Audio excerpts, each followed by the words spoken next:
La musicale. L'amicale des radios musicales de Normandie. En direct d'Arsenic.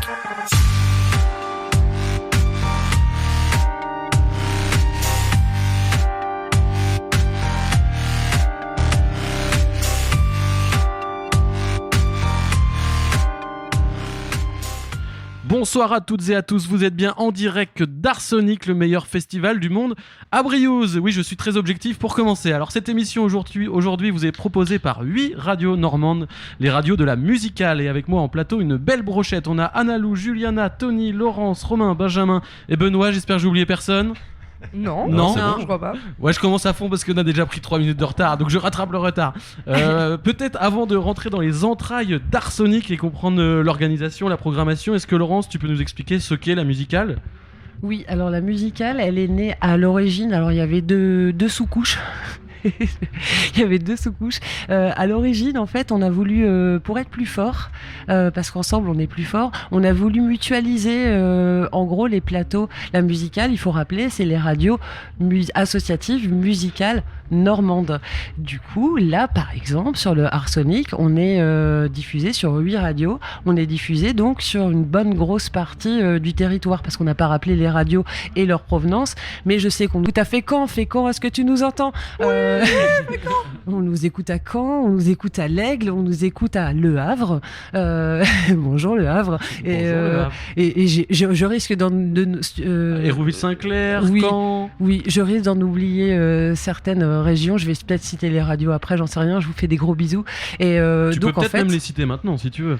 Toutes les radios de mémoire, Sinon, je les ai sous les yeux, moi. Vas-y. Alors, on est diffusé actuellement sur Radio Sud-Manche, Radar, HDR, Pulse 666, Collective, Westrack et la Station B. Exactement. Et donc, on est 10, il y en a 2 autres, mais c'est en fait sur le principe d'une amicale, parce qu'il n'y a pas c'est assez informel en fait, et donc déjà il y avait cette envie sur les festivals de mutualiser plutôt que d'être chacun dans son coin, et en plus la diffusion elle est là, quoi, tu vois, on couvre le territoire là, du coup on est une force de proposition. Et puis il y avait aussi en parallèle, là on va rentrer dans le technique, un contrat de filière qui était à l'époque unique en son genre. Il n'y avait pas de contrat de filière pour les radios en région. Maintenant, Tony me l'a confirmé, il y a l'Aquitaine qui s'y est mise, mais avant, je pouvais dire la musicale, le contrat de filière unique en France.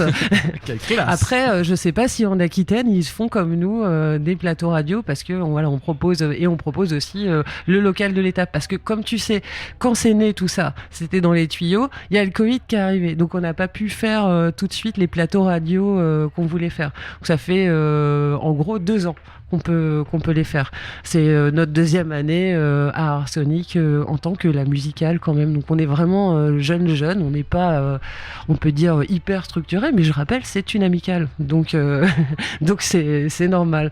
Et du coup, voilà. Et une amicale très active, puisque la semaine dernière, d'ailleurs Annalou, toi tu y étais, t'étais à chauffer. J'étais à chauffer dans la noirceur, tout à fait. Effectivement. Et il y a 2 semaines, on était à Beauregard, je crois, Collectif, vous y étiez aussi peut-être ? Exactement, ouais. Et puis Collective était au Biche. Aussi, oui. Voilà. Et puis je sais que Radio Sud-Manche portait un plateau au Papillon de Nuit. Donc on a plein de radios en Normandie, on a plein de festivals, du coup on a de quoi être occupé en fait, et ça c'est plutôt cool. Et on bosse ensemble, et c'est beau, et on est super motivés de tous travailler ensemble. D'ailleurs, les premiers à avoir été sur le terrain aujourd'hui, ce sont Romain et Benjamin de Collective justement. Alors qu'est-ce que vous nous avez préparé là pour démarrer cette émission ? Tout simplement un petit reportage terrain. On a rencontré les festivaliers, chaud d'ambiance dès le carrefour au bar. Ça a klaxonné, ça vous allez l'entendre très prochainement dans les prochaines minutes. Rencontrer tous les festivaliers qui arrivent et qui ont le temps de se faire poser le bracelet, et voilà, on a fait un petit débrief de c'est quoi la bonne recette d'un festival réussi, c'est quoi Briouze à leurs yeux, est-ce que c'est leur première fois, pourquoi, on verra, voilà, c'est de tout ça qu'on va parler. Ok, super. On peut peut-être, Tony, envoyer les extraits. On va écouter l'orga et les bénévoles. Il faut que je meuble un petit peu. Non, c'est bon, on m'a dit que c'était bon. On s'écoute ça dès maintenant.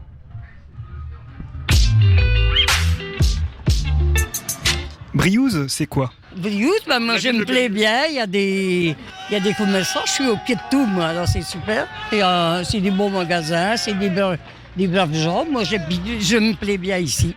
C'est un festival. Briouze voilà ce que c'est déjà Briouze. C'est vraiment une bonne entente entre tout le monde. C'est vraiment une ville où genre tout le monde se connaît, tout le monde s'aime bien. Il y a vraiment une bonne ambiance, on peut le voir ici, tout le monde gueule, tout le monde chante. Puis c'est Arsenic ce week-end, donc déjà ça promet quoi. Ce soir on aime bien quoi. Briouze c'est une ville vivante. Briouze c'est tout, il y a son charme, il y a tout qui va avec. C'est une belle petite ville. Il n'y a pas beaucoup d'habitants, mais ça bouge tout le temps. Suffisamment d'habitants. Suffisamment, ouais. Avec ses alentours surtout. Briouze c'est quoi? C'est reconnu par son festival. Et puis beaucoup d'animaux. Briouze c'est une ville où il y a beaucoup de bénévoles, beaucoup d'associations. Et quoi dire d'autre? Toute association, aussi bien sportive que festive. Hein. Mais bon, on est reconnu certainement beaucoup par le festival Arsenic. Un arrêt de train entre le Paris-Grandville. Paris-Grandville. Alors, pour nous qui venons de Cherbourg, ça paraît un petit village paumé. Très paumé. Mais on a un ami qui nous a gentiment accueillis dans son petit village et on est en train de voir que un petit festival qui se prépare. Donc voilà. Ouais. Alors Briouze, c'est une commune qui est juste à côté de ma commune dans laquelle j'habite, qui est Saint-Georges-des-Groseilliers. En vrai, c'est une ville de notre enfance. On a été à l'école ici et en vrai, pour nous, c'est trop... C'est tout en vrai, on est tout le temps ici et pour du coup Arsenic c'est hyper important, on y va souvent quoi. C'est une ville à côté de chez moi, c'est tout. Ici passe quoi à Briouze? Pas grand chose, je t'avouerais à part Arsenic, je crois que sinon je crois pas grand chose à part des matchs de foot quoi, mais c'est tout. Briouze c'est Arsenic, tous les ans on vient là pour notre festival et puis pour bien profiter surtout. C'est le terre-terre annuel, c'est ça, alcoolique. Il y a plus de bars que d'habitants. C'est le bled que personne ne s'est situé sur une carte à part le dernier week-end de juillet.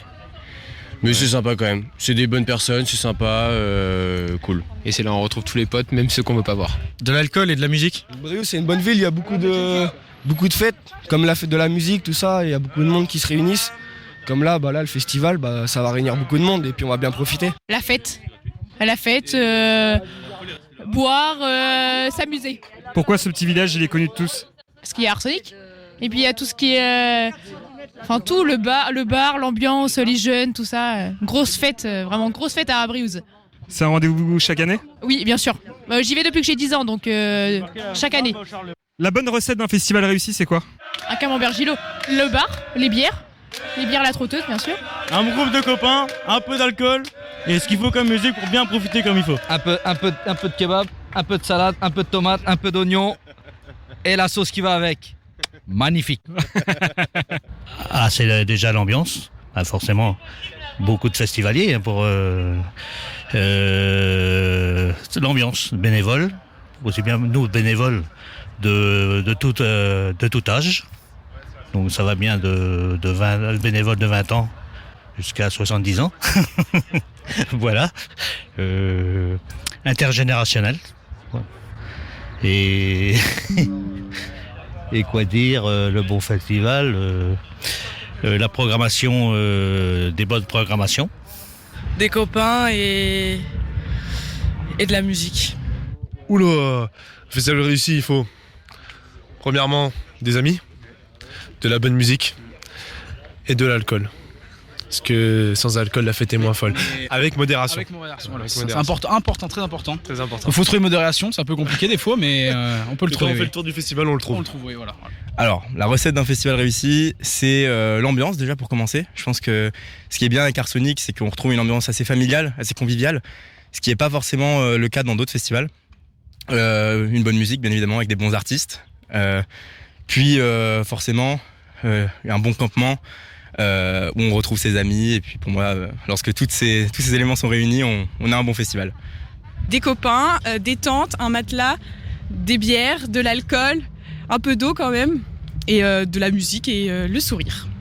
En vrai, un bon camping, un bon emplacement, de bonnes bières, en vrai. Des bons chanteurs quand même, parce qu'on est là pour ça quand même au début. Après c'est la fête, mais on est là pour les chanteurs à la base. Et en vrai, sinon ouais, c'est pas mal déjà. c'est déjà bien. La bonne recette d'un bon festival en entrée et en apéro, déjà, c'est un petit peu de galère et prendre tous les sacs, l'alcool, etc. pour pouvoir emmener sur le festival. Le bon plat, c'est arriver dans le festival, prendre à manger, une bonne bière et en dessert, c'est la fin avec un petit Dijon et puis voilà. Des gens cool, des gens sympas, des potes. Une embuscade avec une tarte aux pommes. Des gens qu'on n'a pas vus depuis longtemps mais qu'on croise et qu'on est content. Et ouais, un bon camembert Gilo aussi, tartiné au four là qu'on va se prendre tout à l'heure à 18h. C'est ça. De la bière, beaucoup de bière, surtout de la bière en fait. Que ça en fait. Au programme, pour toi, là on est vendredi, il va se passer quoi? Alors ce soir au programme, c'est déjà profiter avec les copains au maximum, écouter le maximum d'artistes ce soir, et puis après on verra bien. Chacola, après il y a celui qui passe au dernier, je sais jamais comment il s'appelle. C'est quelqu'un qu'on connaît bien, qui passe des musiques avec tout le monde. C'est vraiment un bon gars qui met des bonnes musiques à chaque fois. Vraiment ça, je pense qu'on va bien profiter quand même, que tout le monde vienne. Vraiment c'est un festival entre amis, tout le monde se connaît entre guillemets. Et puis vraiment il y a une bonne ambiance et on fait vraiment ce qu'on veut quoi. Donc c'est vraiment l'idéal. Voilà, le programme de ce soir déjà, petite bière au bar du centre. Après, petit apéro au camping, gros apéro. Après on rentre dans le festival, Chacola, et après camping et on se met bien. Ce soir c'est buverie, une grosse beuverie là. Et puis après Arsenic, festival, et puis voilà, on va être plutôt pas mal quoi. Chacola, Dinos, Kavinsky, et puis voilà quoi, ça va être pas mal. Pour moi, c'est kebab à fond, salade tomate oignon à fond. Et sur le festival, vous savez un peu? Non, le festival, j'ai jamais été. À l'intérieur, j'ai jamais été. Ce soir, Kavinsky. Moi, j'en connais pas beaucoup parce que je suis plus ancien, mais je vois que les jeunes viennent. C'est plus de jeunesse. Moi, je suis plus métalleux. Le Hellfest, par exemple, j'ai été au Hellfest, voilà. Chacola, Dinos, Kavinsky. Rien d'autre au programme à part de la musique? L'alcool. Déjà, le début de l'événement, déjà, qui est important. Installation du camping, prendre nos marques. Parce que pour nous, c'est le premier, première fois qu'on vient, première édition. Et puis, non, c'est vraiment le début, le démarrage d'un festival, quoi. C'est ça. Alors, mon programme à moi en tout cas, c'est de retrouver mes amis, parce que là, tout le monde n'est pas encore arrivé. Puis on va commencer à boire quelques bières ensemble et puis attendre que les artistes commencent à performer pour aller les voir. C'est mon artiste préféré, c'est Chacola, du coup je suis trop contente. Et même d'autres têtes, ça va être super. Et plus c'est le premier soir, donc ça peut être que bien, il va y avoir de l'ambiance, etc. Déjà on va se poser, poser tout. Et après on va se diriger vers les chanteurs. En vrai je sais même pas s'il y a qui ce soir vraiment. Je sais même pas, mais on va trouver des trucs qu'on aime bien. Découvrir. Ouais voilà aussi. Chacola. Chacola. Après, je sais pas. Ah oui, Dinos. Ça c'est en musique et tu vas faire quoi d'autre? Musique, camping, profiter et puis échanger avec tout le monde quoi. Toutes les connaissances du coin. Bordel. Vendredi, comme dirait Arthur, tout est permis. Donc on verra ce qui se passera, mais c'est en roue libre quoi. On flex. On monte en température et on verra à minuit déjà à quel niveau on atteint et si on n'est pas assez haut, on remonte. C'est le vendredi qui va tempérer le reste du week-end. Au début, je vais écouter de la musique, puis après je serai probablement trop bourré, puis c'est tout. Est-ce que c'est votre première fois? Ah non, non, je suis bénévole depuis 2007, je crois. Oui. Non. Oui. Alors, c'est notre première fois. Vous avez la réponse. Il faut bien une première fois à tout. Non, c'est pas ma première fois. À Arsenic, c'est ma troisième. Non. T'en as fait beaucoup Des festivals Oui, quand même. Je pense que je suis à mon 6e, un truc comme ça. Après, c'est que la 2e année que je viens ici, mais voilà. Non, la 2e. Je suis venu l'année dernière. Et du coup, là, c'est la 2e fois qu'on vient. Ah non, ça fait 6-7 ans qu'on vient ici, nous. Nous, on est du bocage. Ouais, c'est ça. Donc Briouze, c'est un peu le bled que personne connaît, mais que tout le monde connaît. Donc tous les ans, on est rendu ici. Non, c'est la 2e fois, là. J'étais venu l'année dernière, c'était bien.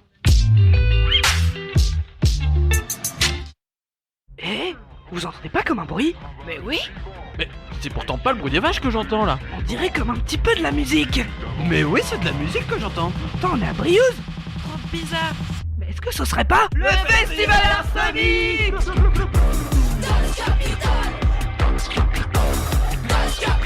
J'espère qu'il y aura à manger. Briouze 61 220 RPZ, tu connais.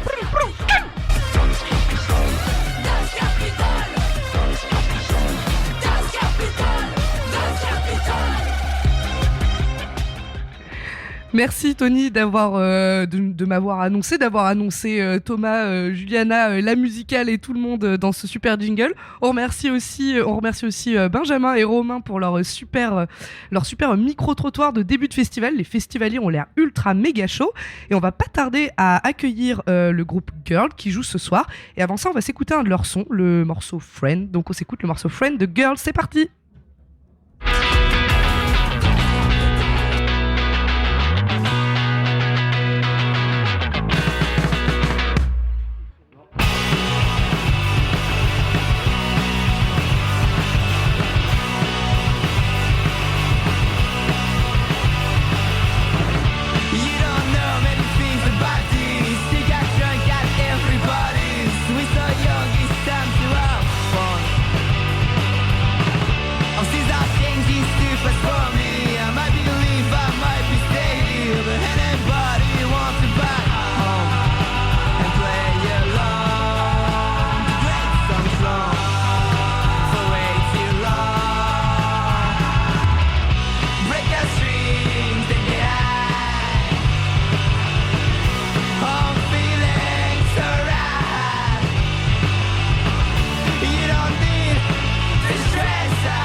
Arsonic, ici j'entends plein de musique. Regarde les ondes comment ça pique. Vas-y, si tu m'embêtes, eh bah je te... Eh oh, y'a pas quand même un petit hic là?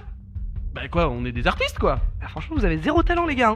Bah on veut... Parce que notre rêve c'est de jouer à Arsonic quoi. Ça m'a l'air mal barré hein. Ouais mais on voulait au moins tenir le mic. Ok bah alors à défaut d'avoir du talent, allez essayer de les interviewer. Eh bah ouais. Ouais la radio.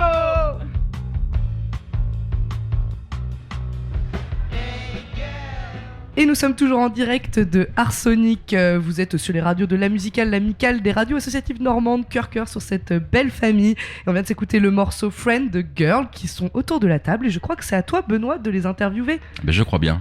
Bonsoir les gars. Bonsoir. Bonsoir. Je vous laisse vous présenter. Ouais, moi c'est Gabriel, je suis le bassiste et la voix numéro 2 du groupe. D'accord. Moi c'est Alex, je suis batteur du groupe. Moi je suis Alexis, chanteur et guitariste. Très bien. Alors, est-ce qu'on peut revenir un petit peu sur l'historique? Comment vous êtes formés? Ça fait combien de temps que vous jouez ensemble? Eh ben, on s'est formés en 2020, peut-être la pire période possible, puisque mars 2020. Ah oui, donc vraiment la pire période.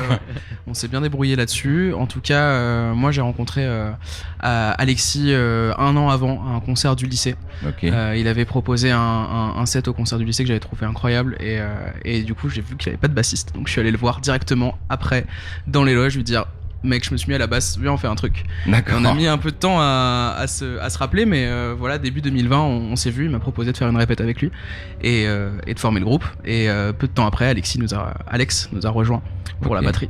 Voilà. D'accord. Et donc depuis, vous avez enregistré un deuxième EP, j'ai vu ça.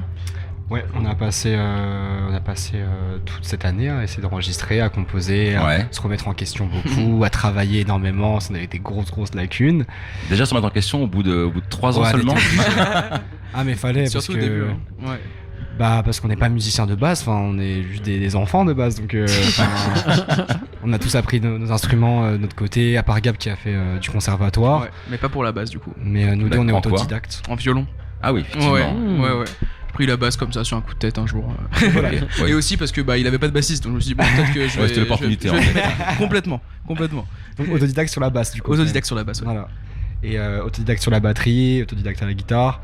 Et du coup, on n'avait pas vraiment de base de comment jouer en groupe. Il n'y a pas vraiment de manuel, de leçons ou quoi. Du coup, on a vraiment dû. On a fait ce qu'on a pu au départ et après on s'est dit ok là, faut qu'on retravaille, faut qu'on déconstruise tout et qu'on réapprenne. Pardon. Ah, vous êtes vraiment reparti quasiment de zéro. On est reparti de zéro. On a appris tout ce qu'il y avait de meilleur sur avant. On s'est dit allez, ça on garde, ça on valide et le reste on essaie de bouger, de transformer. Et je pense que c'est un travail qui est aussi nécessaire même pour la suite, pour se réinventer. Et je pense que c'est ça aussi. Des bons artistes, etc. Je pense des gens qui arrivent à proposer des choses nouvelles en se réinventant eux-mêmes. Voilà, je pense que c'est important. Alors justement, en parlant d'artistes, vos influences majeures, c'est quoi? Parce que quand on écoute, il y a pas mal d'influences différentes. Ça va de, un peu comme vous dites, un peu de musique australienne au garage, tout ça. Garage, rock australien, surf rock. Ouais, c'est vraiment ça, quoi. La grosse base, ouais. Et le gros groupe de référence, c'est Skeggs pour l'Australie. Ensuite, il y a plutôt Black Lips Dinosaur Junior pour l'autre côté de l'Atlantique. Mais principalement, nos influences après sont vraiment très diverses. On n'écoute pas du tout que du rock. Ouais, justement, vous écoutez quoi chacun? T'écoutes quoi, Gab? Au-delà du rock, oh là là, j'écoute vraiment beaucoup de rock, mais ça m'arrive aussi d'écouter beaucoup de la musique de film, du jazz, des choses comme ça. C'est pas forcément des influences qu'on retrouve à première ligne dans la musique qu'on fait, mais en fait, plus ça va, plus on essaie de se nourrir aussi d'influences qui sont pas directement du rock. Pour nourrir la musique différemment. Voilà, pour enrichir notre musique. C'est là que c'est riche. Donc voilà, mon côté, il y a ça. Rock, jazz, metal, plein de trucs. Ouais, Alex metal aussi, metal, ouais. C'est bien. Classique aussi, plein de trucs variés. Voilà. Ouais. Moi, je suis plus dub, reggae et du jazz à fond. Jazz et aussi musique brésilienne à fond. Genre vraiment tout ce qui est mélodie. Ouais, donc il y a vraiment beaucoup d'influences différentes. Ouais, carrément. Bah ouais, après, on essaie d'écouter le maximum. Parce que le punk, après, faut essayer de trouver un petit truc qui l'épice quand même. À un moment, il faut essayer de trouver un truc qui sort du lot parce que le punk ça peut être très premier degré à un moment. Oui, puis ça a déjà été beaucoup fait aussi. Ça a été trop fait. Voilà. Faut trouver un truc qui nous appartienne un peu créatif là-dedans. Ouais. Vous composez comment? Est-ce que c'est d'abord les textes, d'abord les musiques? Est-ce que c'est chacun de votre côté ou est-ce que c'est vraiment pendant les répètes que vous composez? La grande majorité du temps, en tout cas, c'est fait comme ça pour les morceaux qu'on a enregistrés jusque-là. Alexis, il arrive avec une idée d'une composition, un texte, des paroles et du coup et un morceau à la guitare, un guitare-voix en fait. Et ensuite on rentre en répète et puis on essaie d'arranger ça tous ensemble en posant une partie de batterie, une partie de basse et voilà. Et fut un temps lors du premier EP, on y allait vraiment un peu, comment dire, de façon très spontanée. Si en une heure on avait un truc qui nous plaisait, on arrêtait là. Vous balanciez comme ça. C'est bon. Ça, voilà, c'était un peu l'esprit. Maintenant, on essaie de se pencher, d'être un peu plus minutieux et de faire du tri et tout. Alors j'ai vu que vous aviez gagné un tremplin. Est-ce que ça vous a apporté beaucoup de choses ou est-ce que c'est plus anecdotique? Moi, je trouve que c'était pas anecdotique pour nous. Il y avait une belle symbolique derrière. Notre frustration de ne pas avoir joué dans notre première année, tout ça. Directement, dès qu'on a eu l'occasion de se produire sur scène, on a sauté dessus en fait. Et c'était à ce moment-là la plus grosse salle de Paris qu'on ait faite. Il y avait plein de copains. Enfin, c'était un vrai beau moment. Et au-delà de ça, je pense que ça nous a aussi ouvert 2-3 portes. On a commencé à parler un peu de nous sur la scène parisienne à ce moment-là, à petite échelle, hein, mais c'était déjà ça. Puis on a gagné des chouettes cadeaux, style des enregistrements, des trucs comme ça. Donc des trucs qui sont quand même utiles, quoi. Ouais, carrément. Merci Rock'n'Folk. Merci Rock'n'Folk. Mais là justement, vous commencez à sortir un peu de Paris, même pas mal. Ouais.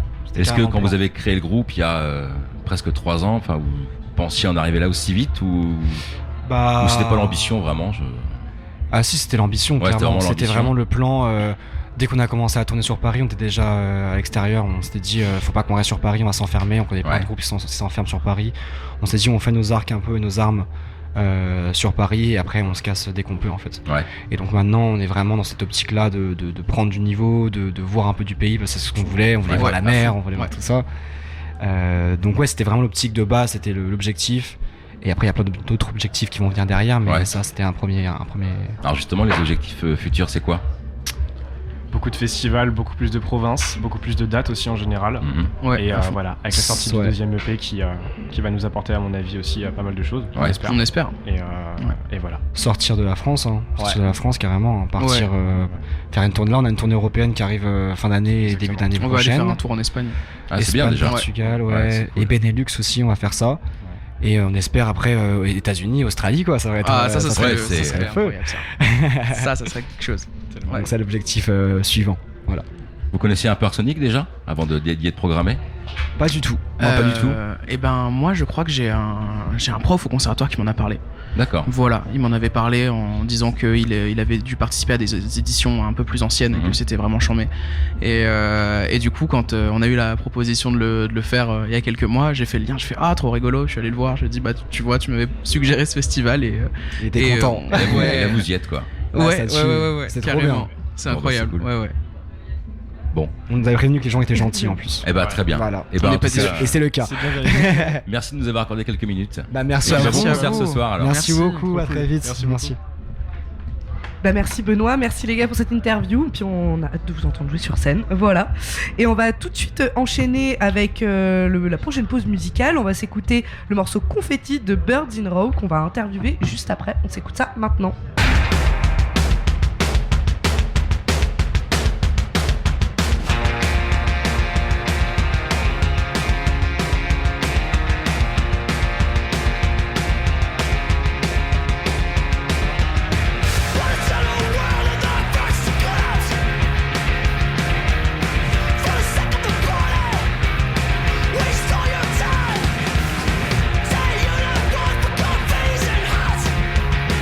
It's not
Et nous sommes toujours en direct du festival Arsonic, ça bouge pas, avec la musicale. Vous nous entendez sur plein d'ondes de radio différentes en Normandie. Et je crois que Benoît ne veut vraiment pas lâcher le mic, car on vient de s'écouter le morceau Confetti de Birds in Row, qu'on va accueillir tout de suite. Jingle. Yo, on est au festival Arsonic. Ici, j'entends plein de musique. Regarde les ondes, comment ça pique. Vas-y, si tu m'embêtes, je te... Eh oh, y'a pas comme un petit hic là? Bah quoi, on est des artistes quoi. Bah franchement, vous avez zéro talent les gars. Bah on veut... Parce que notre rêve c'est de jouer à Arsonic quoi. Ça m'a l'air mal barré. Ouais, mais on voulait au moins tenir le mic. Ok, bah alors à défaut d'avoir du talent, allez essayer de les interviewer. Eh bah ouais. Ouais, la radio.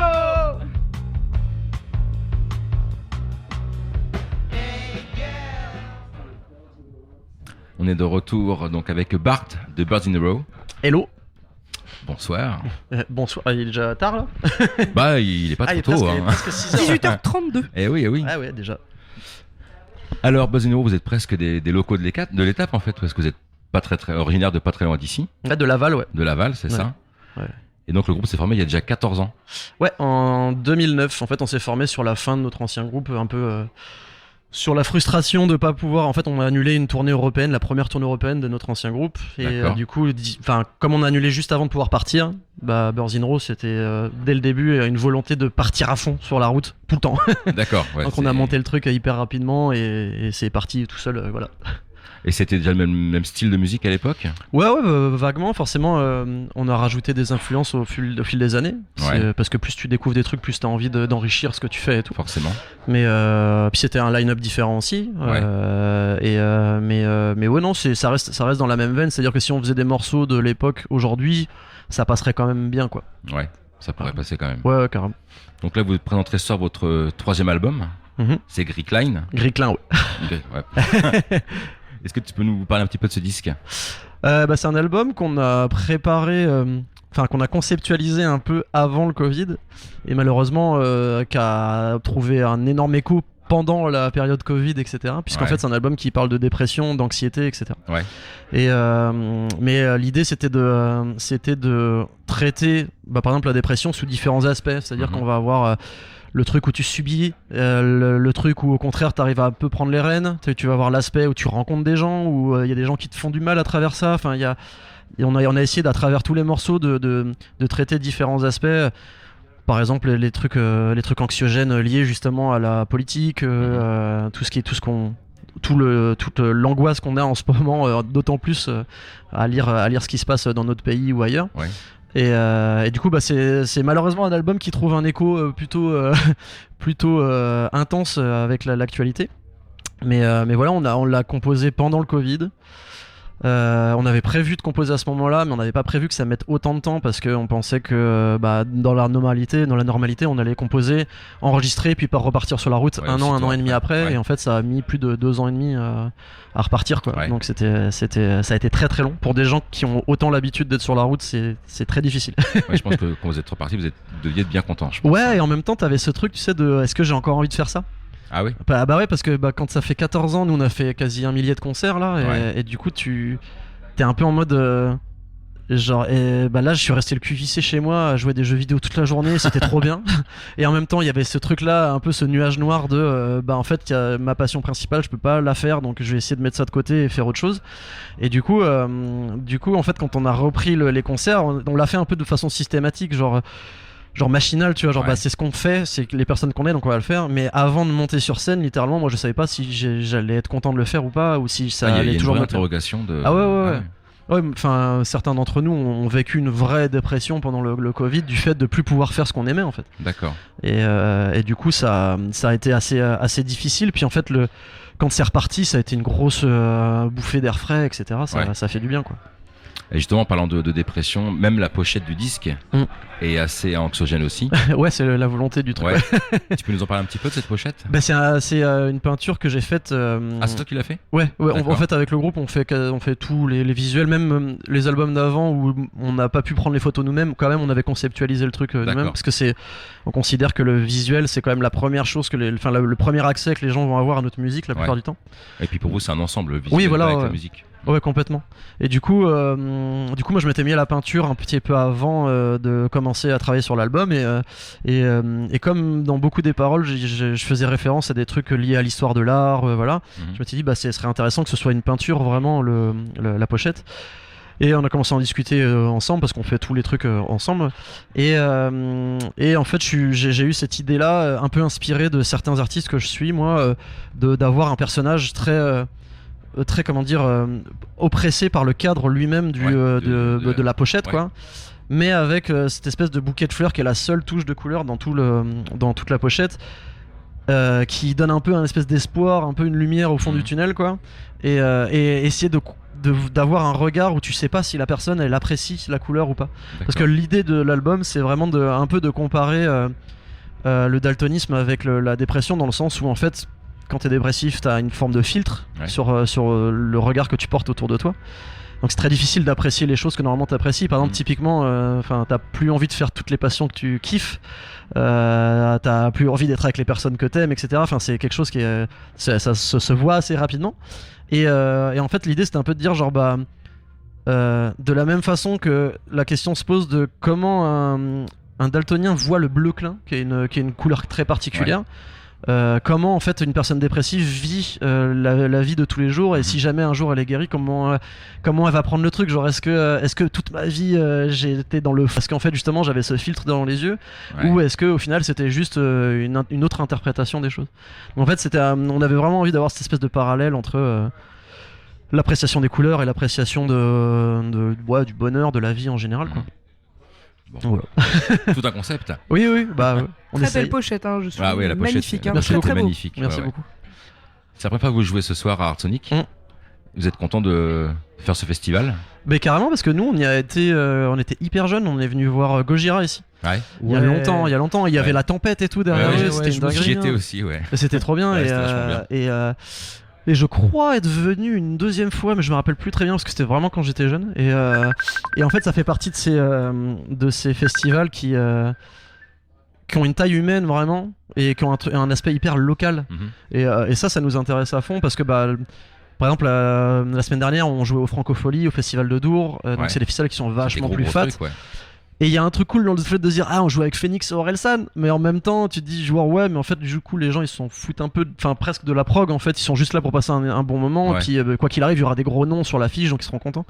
Alors que là tu te dis genre je sais pas, il y a un autre rapport je trouve, tu sais c'est plus tu vois genre 5-6 artistes dans la soirée, et du coup ça te laisse peut-être une empreinte un peu plus forte que quand tu t'es fait bombarder de plein de trucs toute la journée, quoi. Ouais, tu t'en souviens plus déjà, quoi. Bah je pense déjà, et puis encore une fois c'est pas gigantesque, c'est un peu village versus ville métropole, tu vois. C'est à peu près ça, ouais. Je crois que vous en avez un festival, les Fonds de la Rue aussi en Mayenne, qui a à peu près la même. Ouais, on a les 3 éléphants aussi à Laval même. Ouais, il y a 3 éléphants. On a joué les 3 éléphants là cette année et c'est littéralement à 100 mètres de chez WAM. Ah oui. C'est un pile poil entre chez moi et notre bassiste Quentin, et du coup trop bien. Et encore une fois c'est pareil, t'as tous tes potes qui sont là, la famille et tout. Donc on imagine bien qu'ici c'est pareil, c'est des gens qui reviennent régulièrement, ouais, c'est ça, ouais. qui ont un affect particulier avec le festival, quoi. Mais pareil, les Fonds de la Rue c'est pareil. Enfin il y a plein de petits festivals en Mayenne aussi comme ça, quoi. Alors est-ce que là vous êtes en phase de composition ou est-ce que vous vous concentrez essentiellement sur les concerts, les festivals? Non, là on est vraiment, alors on a différents projets de collaboration avec d'autres artistes. On a déjà commencé à bosser avec un groupe suisse qui s'appelle Call Guns. On a d'autres collaborations qui arrivent un peu plus tard que je peux pas trop annoncer, mais en gros en fait nous la façon dont on fonctionne c'est on se dit à tel moment on arrête de tourner et on compose, parce qu'en fait si on fait pas ça c'est impossible parce qu'on tourne tout le temps en fait. Vous arrêtez pas de tourner. Bah ouais, et du coup quand tu rentres chez toi, t'as pas forcément envie de te remettre du son dans la gueule quand tu sais très bien que dans 2 semaines tu repars en tournée. Donc surtout que d'habitude on fait des tournées genre de 30-40 dates d'affilée, donc tu reviens, t'es un peu rincé, t'as besoin de voir tes proches, t'as besoin de déconnecter un peu de ça et machin. Donc ce genre de rythme là ça nous convient mieux, et justement typiquement juste avant le Covid on avait dit dernière tournée c'est cette tournée là, et puis après on se met à composer, et c'est tombé pile poil avec le premier confinement, quoi. Okay. Donc le calcul était pas mal. C'était bien finalement. Ouais, carrément.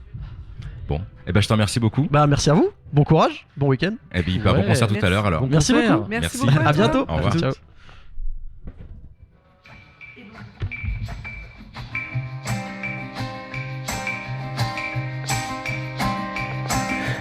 jardin. Le soir, petite main, toute noire.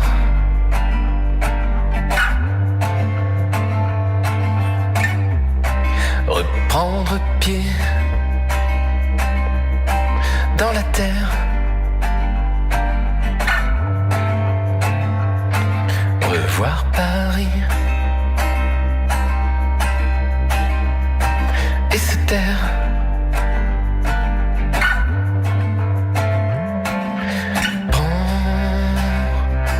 Le vent de face arrose un peu l'horizon. Réveille-toi, t'as ralenti. T'es out, t'es sorti. Tu dors encore à minuit. Tu vas pas grandir vite. T'es down, t'es fini. Allonge un peu l'horizon. Réveille-toi, t'as rien compris. T'es out, t'es sorti. Tu dors encore à minuit. Tout le monde est parti. T'es down, t'es fini. Retiens bien les visages. Ils ne sont qu'un mirage. Amis amers, enfants d'hier. Les dos te font face.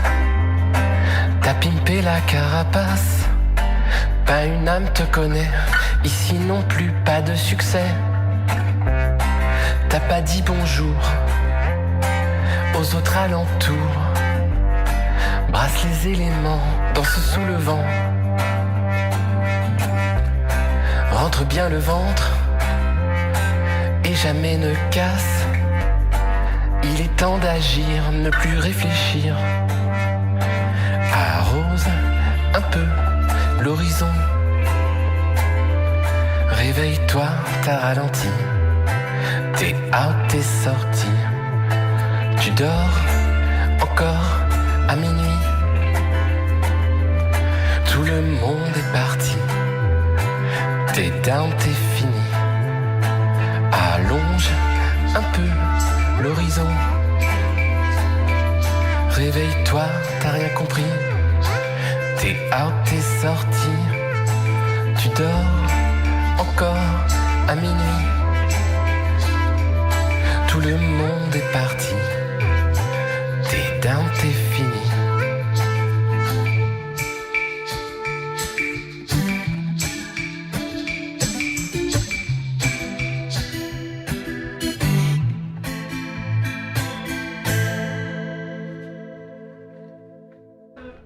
Écoutez le morceau Le Jardin de Alizar et vous êtes toujours en direct de la musicale au festival Arsonic. Alizar qui va pas tarder à nous rejoindre, mais je crois qu'avant ça, Laurence, tu as... Non, attendez, regardez, il court. Il arrive, il s'installe. Oh, wow, quelle rapidité, il est si furtif. Il est si furtif. Bah, on se balance un petit jingle invité. Yo, on est au festival Arsonic. Ici, j'entends plein de musique. Regarde les ondes, comment ça pique. Vas-y, si tu m'embêtes, eh bah je te... Eh oh, y'a pas quand même un petit hic là? Bah quoi, on est des artistes quoi. Bah franchement, vous avez zéro talent les gars. Bah on veut... Parce que notre rêve c'est de jouer à Arsonic quoi. Ça m'a l'air mal barré hein. Ouais, mais on voulait au moins tenir le mic. Ok, bah alors à défaut d'avoir du talent, allez essayer de les interviewer. Eh bah ouais. Ouais, la radio.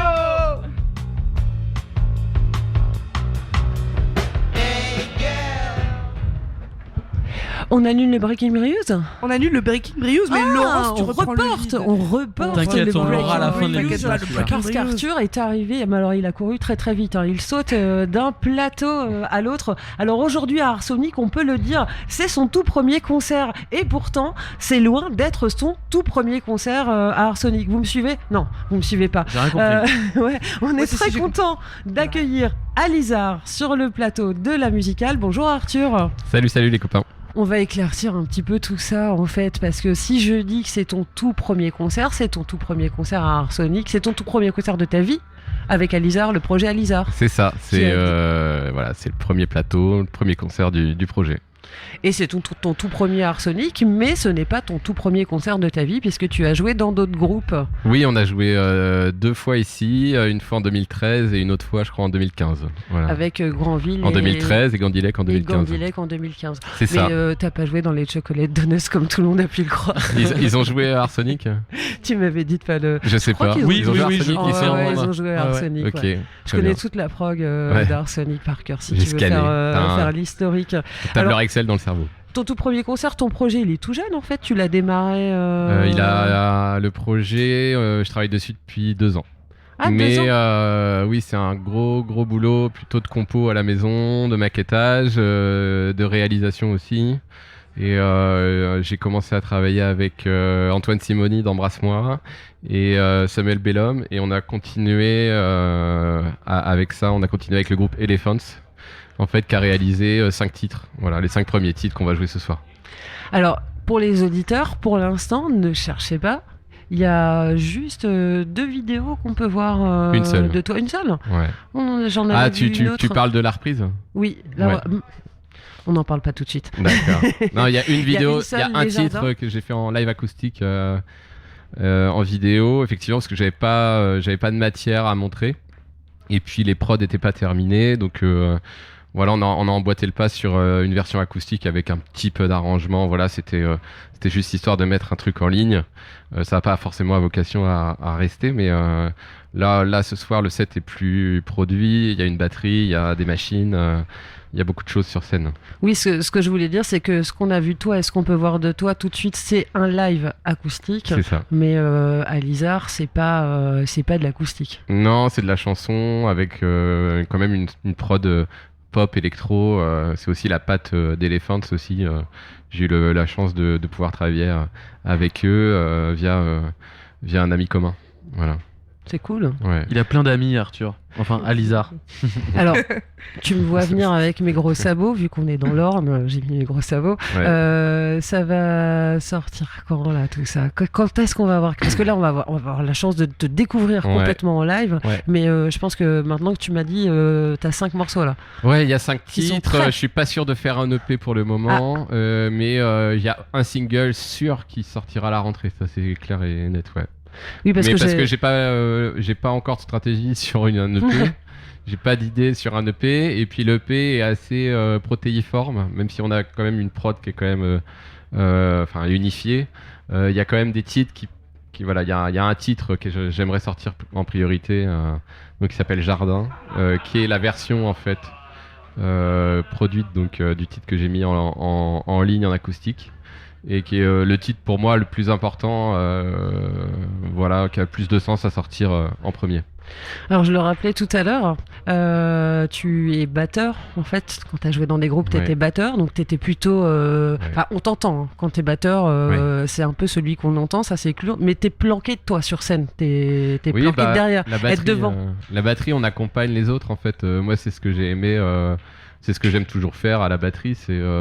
pouvoir être un support, de guider aussi, de pouvoir finalement d'être une pièce de l'arrangement, de pouvoir être en soutien. Mais voilà, ça fait 20 ans que je fais de la batterie, donc à un moment donné, on a fait le tour. Pas le tour de la question parce que j'en ai pas fait une carrière plus que ça, mais artistiquement, je voulais aller écrire des chansons en fait. J'avais des trucs à raconter, et donc la seule chose à faire pour refaire de la scène quand t'as pas de groupe, c'est de faire tes propres chansons. Mais du coup, là, t'es tout seul. T'es devant, sur scène, t'es devant. Ouais, je suis devant. Non, mais quand j'étais gamin, je faisais de la danse classique. Quand j'avais 3-4 ans, j'étais devant, je faisais de la danse. J'ai déjà chanté quand j'étais au lycée, j'ai eu des groupes où j'étais chanteur-guitariste. Oui, parce que c'est pareil. Quand j'étais au lycée, mais bon, ça, voilà, il y a un bon moment déjà. Mais c'est vrai que... En fait, c'est une question de croire en ses capacités, quoi. Oui, pour le chant aussi, il me semblait que tu faisais les chœurs, non ? Je fais les chœurs aussi. Parce que c'est pas... Après, j'avais une tessiture particulière, j'ai une voix qui est très grave, qui est pas forcément très recherchée, tu vois. Enfin, qui est particulière. Et dans les chœurs, une voix grave, c'est pas toujours évident à placer. Mais j'arrive à monter quand même. J'ai un clavier suffisamment espacé pour me permettre de monter assez haut. Et puis voilà, on prend des cours de chant, on travaille, on fait de la merde, on recommence, et puis au bout d'un moment, ça commence à rentrer, quoi. Qui t'accompagne sur scène? Alors, j'ai pris que des ornés, parce que je suis chauvin. Ouais. Attention, blague. Non, mais il y a la batterie, c'est Sylvain Lemoine. Ok. Donc ça fait 30 ans qu'il fait de la batterie dans le coin. Il a énormément de projets très très différents, beaucoup en chanson, reggae, rock, voilà. Et c'est d'abord un copain, c'est d'abord un ami, voilà, avec qui j'ai tissé des liens en arrivant dans l'Orne. Et sinon Bruno Coulon, qui est un petit gars de la Ferté, que j'ai repéré parce que j'accompagne, je fais un peu de coaching artistique auprès des artistes régionaux depuis pas mal d'années. Et Bruno, on a sympathisé en fait parce qu'il a fait 3 sessions. Bruno a fait 3 sessions et on est devenus potes, et voilà. Et c'était la meilleure personne pour m'accompagner sur la prod en live, quoi. Voilà. Je constate que t'as pas pris n'importe quel batteur. Pourquoi? Parce que je me demandais si t'es, en tant que batteur, toi, t'étais pas plus exigeant. Je me suis dit mince. Non, fallait quelqu'un. Non, mais d'abord quelqu'un de motivé, disponible, qui sache jouer de la batterie, évidemment. Et puis Sylvain, il est, comment dirais-je, on peut l'accompagner aussi. Moi, je peux le briefer sur les intentions de jeu. Et il est très bon aussi pour jouer sur des prods, parce que du coup on a quand même un clic, donc ça joue aux ears, et ça techniquement les gens le savent peut-être pas, mais c'est hyper important aussi pour qu'on soit confort sur scène, d'avoir quelqu'un qui soit pas tout le temps en train de courir derrière le métronome. Ok, et est-ce qu'il t'accompagne sur scène donc, mais est-ce qu'il t'accompagne aussi sur les enregistrements au water, ouais, au water. Non, sur les enregistrements. Oui, bien est-ce sûr. que c'est eux On a enregistré des batteries chez lui pour le P, enfin pour les titres plutôt. Et les titres, on a gardé un certain nombre de parties, mais il y a pas mal de prod aussi électro où c'est plutôt de la batterie, de la prod numérique, quoi. Donc c'est un mix des deux. Donc toi, dans Alizar, dans les enregistrements, c'est pas toi qui fais la batterie. Pas du tout. Non, parce que ça me perd. Non, c'est mieux d'avoir un batteur avec qui. En fait, je pense qu'on est plus intelligent à deux. Ouais. Et du coup, entre moi, le réal, le batteur, l'ingénieur du son, finalement, on travaille à même plus avec Thomas aussi, qui nous a filé un coup de main. Enfin, qui a plus que filé un coup de main. Finalement, on était 5 pour enregistrer une batterie, quoi. Il est pas exigeant du tout, le gars. Je pensais que tu parlais de moi, mais pas du tout. Thomas, est-ce que tu as enregistré la batterie à 5 avec J'aurais pu, j'ai Alizar fait 10 ans de batterie, mais encore loin de son niveau, donc c'était bien que je trouve quelqu'un d'autre, finalement. Vu le niveau du coco et l'exigence aussi. Non, mais c'est bien en fait. Moi j'aime bien, je salue ça en fait. Après, j'aime bien le fait de bosser à plusieurs, de faire confiance aux autres. Et d'arrêter avec cette histoire d'avoir la science infuse, le directeur artistique ou le mec en qui on a une totale confiance, mais en fait le jour où il flanche, en fait tout se casse la gueule. Et là l'idée d'un projet comme celui-là, c'est quand même de rassembler des gens autour de la table, quoi. Donc, en fait Alizar, c'est ton projet solo, mais collectif, mais comme beaucoup de projets aujourd'hui en fait. Mais ça c'est plutôt un truc très suédois qui a mis du temps à arriver chez nous. Parce qu'aujourd'hui, chez nous, on a vraiment les espaces culturels ou les programmations culturelles où il y a le grand chef, et on n'est pas habitué à ce genre de pratique. Je trouve qu'aussi les artistes le disent moins en fait. Oui, c'est mon projet solo, et ils disent moins un petit peu, comme tu viens de le dire généreusement. Voilà, toutes les personnes. Oui, après il y a plein de projets en local aussi. Samba de la Marté travaille comme ça. Il y en a plein en fait d'avoir. De plus en plus, ouais. D'avoir donner confiance aux gens, et puis d'avoir des expériences et de convoler ensemble, quoi. Alors ce soir, j'ai peut-être spoilé un petit peu, tu joues tout à l'heure, c'est 19h20 25, tu vois, j'avais un doute entre 20 et 25. 19h25 à Arsonic. C'est ça. Tu vas faire, je pense, et là j'ai fait des supputations, une reprise. Oui. Alors c'est pas une obligation finalement de faire une reprise, mais après plus ça va, plus on assume aussi les reprises, et ça se fait. Tu vas sur TikTok, sur Instagram, t'as T'as même des chaînes Instagram qui sont super cool où t'as plein de gens connus qui viennent se tester sur des reprises et ça fait toujours des trucs sympas. Donc ça, en fait, ça s'est complètement débloqué cette histoire. Encore une fois, c'est pas les Français qui ont mis le pied dedans, mais moi je voulais déjà par contrainte aussi de timing parce que notre set à 5 titres il s'arrêtait à 27 minutes et on a signé pour 35 minutes donc quand tu as signé un contrat tu voilà, tu as des obligations et entre guillemets donc on a rajouté allez 5 minutes de live en se faisant plaisir avec une reprise ouais. Et je crois savoir, enfin moi j'ai essayé de deviner en fouinant sur ta page Facebook et je crois que j'ai trouvé, c'est Jean-Louis Murat. Tu te fais plaisir. C'est Jean-Louis Murat, oui parce que c'est celui qui m'a donné envie de m'y mettre et il est parti cette année et donc ni une ni deux le jour J j'ai enregistré un truc à la maison donc c'était complètement imparfait, la tonalité était vraiment moyenne.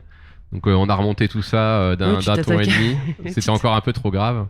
Et là on la joue vraiment plus, beaucoup plus. Alors pour le coup c'est full romaine, voilà. Et on la joue plus rapide sur un tempo un peu plus speed parce que c'est un set de festival.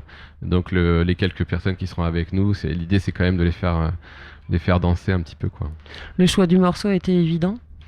Full Roman, ouais, c'est un de mes morceaux préférés. C'est pas le seul. Moi, moi, c'est les tubes aussi. Il y en a plein, mais il a fait des trucs tellement différents dans des styles tellement différents.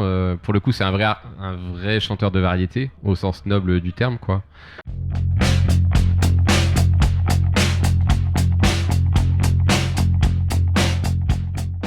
Pas tout, hein, ça c'est clair, mais voilà, dans ces morceaux-là, très acoustiques ou très jazz ou même très brut, il y a des trucs, il y a des trucs super. Ouais. Il a même fait des trucs très Rolling Stones aussi, avec des chanteuses de Motown presque, tu vois, il a fait des trucs assez fous quoi. Je connais pas tout sa disco autant que toi, je ne savais pas que tu étais un fin connaisseur de Jean-Louis Murat. Connaisseur, je sais pas parce que je suis pas spécialiste de Jean-Louis Murat, mais pour le coup j'ai poncé ses albums. Ouais. Ouais. Ok. Je suis pas capable de te sortir de nom de titre comme ça c'est plutôt une question de mémoire. Alors je l'ai dit tout à l'heure, c'est pas ton premier arceau, c'est pas ton premier arsonique en tant que festivalier. T'es venu là la première fois, t'avais quel âge ? 17 ans. Parce que j'ai oublié de le dire. Moi j'ai adoré Mademoiselle K en 2007. Non. Quand j'avais 17 ans. T'assumes encore de le lire. Ouais. Pourquoi ? C'est pas bien ? Moi j'aime pas trop Mademoiselle K. Non mais son titre était super. Ouais, c'est vrai. Elle avait un titre qui était... Non et puis on a son dernier album a été enregistré sur ma batterie, tu le savais ? Voilà. Ah ouais ? Ouais, petite anecdote comme ça. Ah ouais, bah tu vois. Ouais, alors du coup, meilleur souvenir. Normal, gratuité. Et j'allais dire en tant qu'artiste, mais je croyais que t'avais joué par au moins le batteur 20 fois. de Radio Elvis. Ah ouais. Ah ouais. Dans le Perche, Ornay, encore une fois. Ah ouais. Toujours l'Orne. Ouais. Ah oui, c'est vrai. Ça y est, ça me revient. Ouais. Si tu nous entends, bonjour, il est peut-être dans les parages en fait. Sur un chantier. Vu que sur les radios de la musicale, on couvre tout. Radio Elvis, arrêtez la musique. Et en tant qu'artiste, mais moi je croyais que tu avais plein de groupes.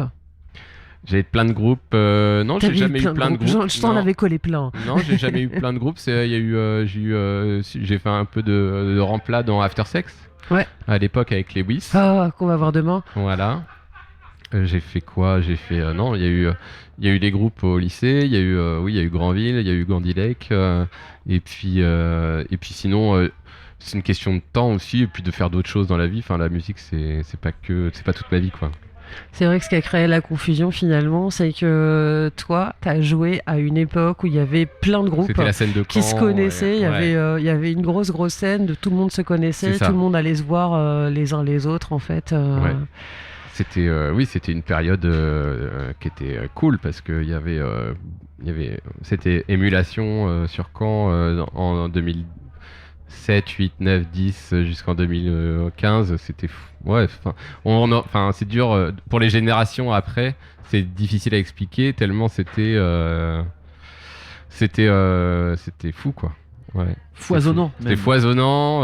Puis il y avait des liens avec les transmusicales. Donc dès qu'il y avait un groupe de Caen qui sortait, ils jouaient aux trans. Enfin, il y a une espèce d'automatisme avec la Bretagne aussi qui s'était fait entre le Cargo et Jean-Louis Brossard. Et les studios de répétition. Le festival Borgard qui a été créé en 2009 où beaucoup de groupes ont joué à Borgard. Nous, on a pu jouer à Borgard aussi. Et ça, c'est une manière de se montrer, de tourner, de faire son expérience, quoi. Mais ça va revenir tout ça grâce à toi. De quoi? Tout ça là, tous ces groupes qui vont aller se voir les uns les autres, se connaître. Je sais suis pas, sûr que ça va non. revenir. Non, je pense que c'est déjà le cas. C'est une autre.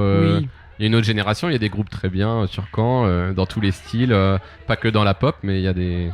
Sur Caen, il y a Ada là en ce moment, c'est super, oui. tout le monde en C'est parle. trop bien. Je pensais à eux en disant que ça va revenir parce que ils sont assez fédérateurs en fait, Ouais. assez à emmener. Et puis il y a un côté avec eux. naïf, j'aime bien dans ces groupes-là où en fait tu vois que c'est des bons musiciens qui commencent et il y a tout le côté un peu genre il y a une excitation autour du groupe et ça met des paillettes dans les yeux, et puis ça marche devant, ça marche très bien, quoi. Eh ben, il ne reste plus qu'à te souhaiter un bon concert merci, ce soir, 19h25. 19h25. C'est tout bientôt, c'est dans à peine 25 minutes. Très frustrant pour nous puisqu'on est à l'antenne jusqu'à 20h, donc on ne pourra pas te voir, mais t'entendre de loin. Il y a d'autres dates jusqu'en décembre. Eh ben vas-y, envoie. Vas-y, envoie tes dates. Et ben on joue dans pas si longtemps dans mon patelin à Pondouilly, le 7 août, et on sera à la Luciole à Alençon le 9 novembre. Trop cool. Et à confirmer à Vire le 24 novembre. Trop cool. Pour le moment, tu voilà. restes un petit peu quelques dates. dans tes pâturages. Oui, voilà. On traverse le terroir. Voilà, j'ai pas encore calé de date en dehors des frontières. Bah, super. Ok, merci Arthur. beaucoup. Merci à vous. Alizar, hop là le nom. Tu peux dire les deux. Ok, bah super. Ça part. Merci Arthur Alizar. Bisous. Ouais. Et ben donc du coup on va tout de suite s'écouter un petit morceau de Kavinsky qui est à la prog, le morceau Zombie, avant que Laurence tu n'enchaînes sur l'interview de Tu n'es pas seul. On va savoir ce que c'est tout à l'heure. Donc on s'écoute tout de suite Zombie de Kavinsky.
vient de s'écouter le son Zombie de Kavinsky. Nous sommes toujours en direct d'Arsonic avec la musicale. Et Laurent, c'est à toi de prendre le relais. Tu ne lâches pas le mic ce soir. Et avec marathon. Je fais un marathon.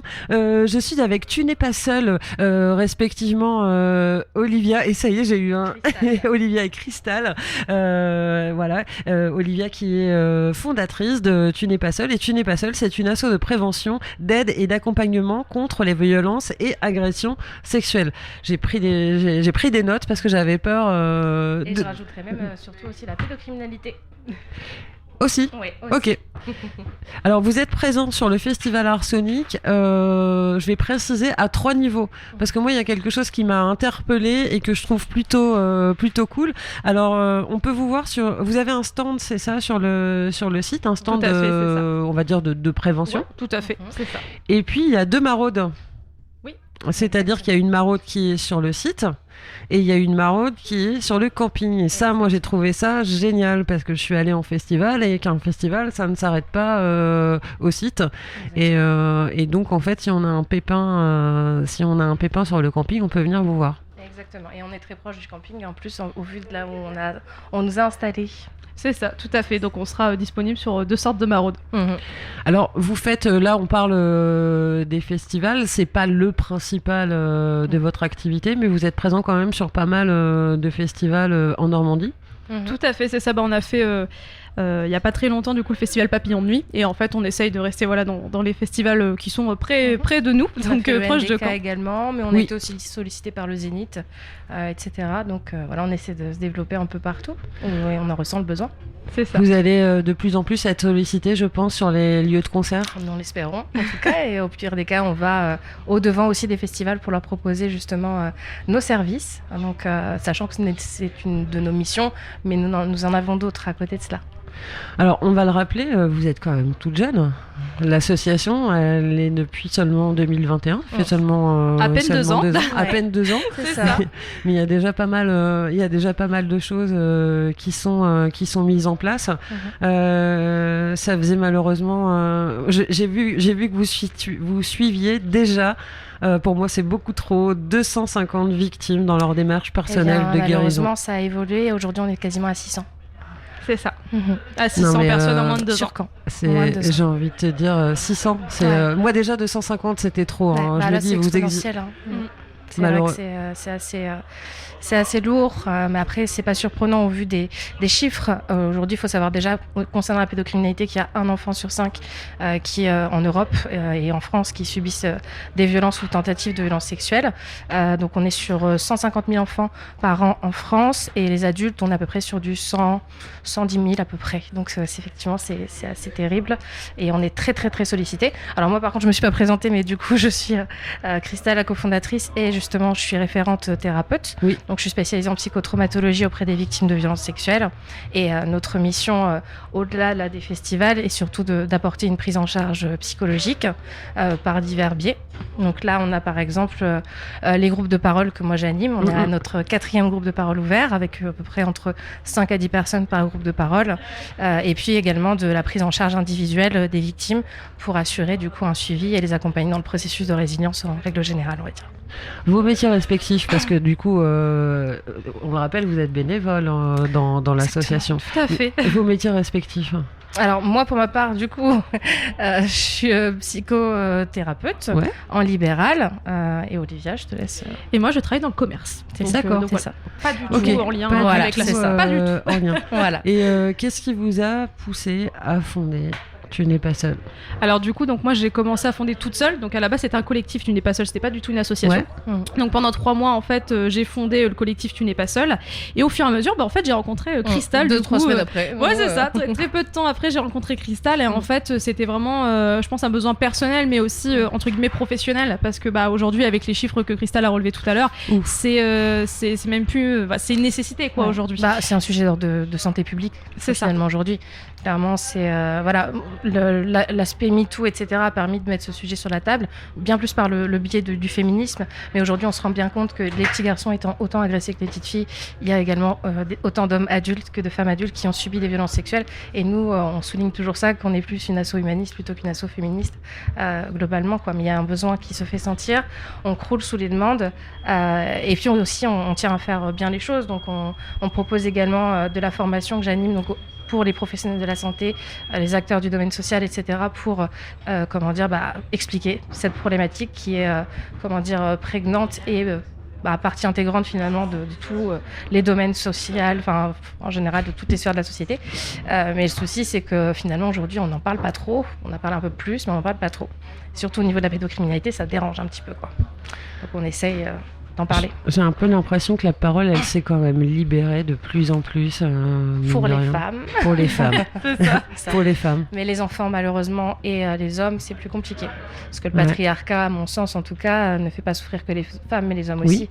Un homme agressé perd une partie de sa virilité potentiellement, l'inconscient collectif global en tout cas le pousse à penser ça, et du coup les hommes déposent beaucoup moins plaintes et ça vient biaiser en plus les chiffres. Donc c'est vrai que là je vous ai cité des chiffres tout à l'heure, mais qui sont en réalité je pense il y a une partie de l'iceberg qui reste encore immergée, quoi. J'avais remarqué d'ailleurs parce qu'on peut vous trouver sur votre site, en fait, s'il y a des gens qui ont envie de parler, qui savent pas comment faire, le premier pas peut-être c'est d'aller sur le site, ou sur Instagram ou sur le site, parce que sur le site j'ai vu tu n'es pas seul -e. Et là, je me suis dit, ok, c'est pas que pour les filles, en fait, ça, c'est pour tout le monde. Ouais, tout à fait, au final, ça. Et c'est un détail. Donc, c'est un choix d'Olivia à titre initial, vu que c'était elle qui avait choisi le nom de l'association. C'est pour ça que déjà fait. C'est ça. Quand on s'est rencontrés, en fait, les idéologies étaient les mêmes, en fait. Donc c'est pour ça que ça a tout de suite collé, et que l'association, après, quand on l'a créée, c'était naturel, en fait. C'était un besoin et un projet qu'on a monté à deux, qui était tout à fait naturel. Et c'est pour ça qu'en moins de 2 ans, on aide beaucoup de personnes, et il y a beaucoup de projets aussi qui sont créés, parce que on a l'ambition toutes les deux d'y arriver, d'aider un maximum de personnes. Donc voilà. Et je me disais, une dernière petite question avant de se quitter, parce que je crois que le temps file vite. Je me disais, c'est vous qui avez fait Balance ton bar à Caen? Alors non, c'est pas nous. Mais vous avez participé, vous avez fait des distributions. Alors nous, en fait, on a fait distribution de protection de verre antidrogue, mais c'est par notre association. Balance ton bar, en fait, c'était un compte Instagram qui s'est créé, et la personne, la personne qui a créé le compte, si des victimes avaient besoin de parler, en fait, elle nous les redonnait. C'était un petit peu plus un partenariat, disons. Mais c'est pas nous qui avons créé le lien. Ouais, parce qu'en plus, moi, idéologiquement, je colle pas trop à cette délation et ce tribunal public sur Internet. Je trouve ça très dangereux. Alors, c'est bien de libérer la parole, mais il faut que ce soit fait quand même dans un contexte sain et éclairé. Moi, aujourd'hui, je suis encore étudiante, j'avoue. Je fais un double master en psychanalyse et en criminologie. Et le but aujourd'hui pour nous, et ça sera par la suite justement, ce serait potentiellement que l'asso puisse appuyer ma thèse sur la prise en charge des auteurs de violences sexuelles. Et aujourd'hui, je pense pas que faire de la délation comme ça et faire un petit peu porter à nu des personnes et des noms, et que ce soit la solution pour arranger cette problématique ou la solutionner en tout cas. Je te remercie pour cet éclaircissement, parce que c'est vrai que je me posais un petit peu la question, et je me dis c'est bizarre, ça collait pas trop avec tout ce que j'avais pu voir, puisqu'on est plutôt dans la pédagogie, la formation, la bienveillance, voilà, et très exactement. Et merci à vous. Je vais vous souhaiter bon courage, parce que je pense qu'on va pouvoir vous voir sur les maraudes. On commence à 20h là. Le camping, vous n'allez pas dormir. Non, pas avant 4h. On termine à 4h, donc mais ça va le faire. Ça va aller. On a la pêche. C'est ça. Et bon courage, et merci beaucoup. Et merci d'être venu sur le plateau de la musicale. Merci bien. Oui, c'est bon, on m'entend. Et on va enchaîner avec d'autres bénévoles engagés, même en l'occurrence un bénévole engagé, JC de la Brigade Verte. Alors la Brigade Verte, non, ce n'est pas une asso de bénévoles qui vend de la weed ou qui cherche de la weed, absolument pas. On va justement le découvrir un petit peu tout de suite avec Juliana et Analou, le temps que JC s'installe, qu'ils prennent son micro et son petit casque. Et les filles, je vous donne la parole puisque c'est vous qui l'interviewez. Bonjour JC. Coucou JC. Ça va bien? Ah, on t'entend pas? Ça marche mieux comme ça. Bah, En ça y est, effet, on entend Jean-Christophe. Bon bah salut tout le monde, alors je recommence. Donc JC Jean-Christophe, Brigade Verte, bénévole Arsonic, depuis quelques années déjà. Mais c'est génial. On va s'attarder un peu là-dessus. Tu commences, Juliana? Oui. Bah, en fait, si on t'interroge, c'est parce que Arsonic se veut être de plus en plus éco-responsable. Donc, éco-responsable, ça veut dire quoi? Ça veut dire moins de plastique jetable. Voilà, alors il y a plein de dynamiques engagées dans le festival depuis quelques temps maintenant. Il y a une volonté évidemment de travailler avec des producteurs locaux, notamment pour éviter les flux de transport et l'impact carbone aussi du festival localement. Donc des producteurs locaux qui fournissent les festivaliers, les bénévoles en termes de nourriture, etc. et de boissons. Et puis une volonté aussi de réduction des plastiques depuis plusieurs années aussi. Ça va dans l'air du temps aussi pour diminuer les flux de déchets gérés par un festival comme celui de Briouze. Et on a depuis quelques temps maintenant monté une brigade verte, brigade donc qui a l'objectif d'inciter les festivaliers à collecter leurs déchets, les trier correctement, nous les rapporter en déchetterie pour éviter de laisser des détritus sur le site. Et puis voilà, on travaille comme ça avec une petite équipe de bénévoles de 17 depuis 2016 maintenant. Depuis 2016, et du coup, est-ce que depuis. Il y a un volet sensibilisation des festivaliers aussi, non? Tout à fait, ouais. On essaye de les inciter nous-mêmes. Alors en tant que bénévole, puisqu'on est en premier contact avec les festivaliers quand ils arrivent sur site, on essaye de leur donner des consignes de tri, tout bêtement, pour essayer de les sensibiliser, de leur faire comprendre aussi que ils ont un impact sur le festival et que c'est à eux aussi en premier lieu de réduire leur impact. Et donc on essaye de faire un peu de pédagogie auprès des jeunes qui arrivent ici, de leur montrer comment ça se passe et de montrer aussi que derrière nous ce qu'on cherche c'est rendre des champs propres, puisque les champs du festival sont des champs agricoles qui sont cultivés, qui sont broutés par des vaches, et donc forcément on ne peut pas laisser de mégots, de bouts de plastique, de capsules, etc. sur le site, et des bouts de verre évidemment. Et justement, en termes de résultats, d'un côté du travail que vous faites, est-ce que vous en avez vu des remarquables au fur et à mesure des années, et aussi du côté des festivaliers, est-ce que toi tu as remarqué qu'il y a eu aussi un changement des comportements de la part des festivaliers avec le temps? Alors on a monté la brigade en 2016 avec une bande de copains au départ, avec quand même une certaine sensibilité un peu écolo dans l'équipe. Donc c'était une requête des bénévoles? C'était pas forcément de l'organe. Si, c'est une volonté de l'organisation dès le départ, de vouloir réduire l'impact du festival. Il y a un aspect aussi évidemment d'image pour le festival, de vouloir faire les choses bien. Et donc c'est vrai qu'on cherche à toujours à s'améliorer, et on voit nous-mêmes depuis plusieurs années maintenant que les festivaliers eux-mêmes rentrent dans les mœurs du bon tri, des bonnes consignes et des bons gestes de tri. Maintenant on s'aperçoit de par les volumes que l'on collecte tous les ans en déchetterie que ça s'améliore. Les festivaliers jouent le jeu, on les remercie bien d'ailleurs, et on sent que notre travail porte un peu ses fruits. D'une part, et je pense qu'il y a aussi évidemment une sensibilisation d'une façon générale de la population qui est sensibilisée aux consignes de tri à domicile, quand on est étudiant, quand on est chez soi, pour faire les choses bien aussi à ce niveau-là. Et est-ce que tu aurais des chiffres à nous donner? Ça représente combien de déchets? Alors un festival comme celui de l'année dernière, c'était environ 22 tonnes de déchets collectés pour les 2 jours de festival. C'est environ 6 tonnes de déchets classiques, donc 3 tonnes d'ordures ménagères environ, 3 tonnes de déchets recyclables, donc des canettes en alu, des bouteilles plastiques, etc. Ça va être environ 6 tonnes de verre collectés pour le festi sur les campings, environ 3 tonnes d'encombrants, un peu de bois, des choses comme ça, du plastique que l'on collecte dans les différents pôles d'organisation du festival. Et c'est quoi les moyens mis en place pour collecter tous ces déchets? Est-ce que vous avez un budget pour des outils, pour des... Alors il y a de la com qui est faite évidemment en amont sur les réseaux et les médias du festival, et puis globalement on n'a pas de dotation particulière, on a une bonne aide quand même du syndicat de collecte et de traitement des ordures ménagères du secteur, qui met à disposition du matériel, notamment des poubelles, tout simplement des poubelles à roulettes comme on peut avoir chez soi, qui nous les prête gracieusement et qui vient aussi collecter nos déchets gracieusement. Donc ça c'est quand même un poids en moins financier pour l'association. Et puis d'une autre part, on a également depuis 2 ans maintenant un agent du CIRTOM et qui est autorisé évidemment par son employeur à prendre un camion poubelle et à venir faire des collectes de tri pendant le week-end. Donc il vient 3 fois là dans le week-end. Il est venu ce matin, il revient demain, il revient dimanche avec son camion et pour collecter les différentes poubelles pour faire de la place et puis nous faire en sorte qu'on puisse trier le mieux possible également, quoi.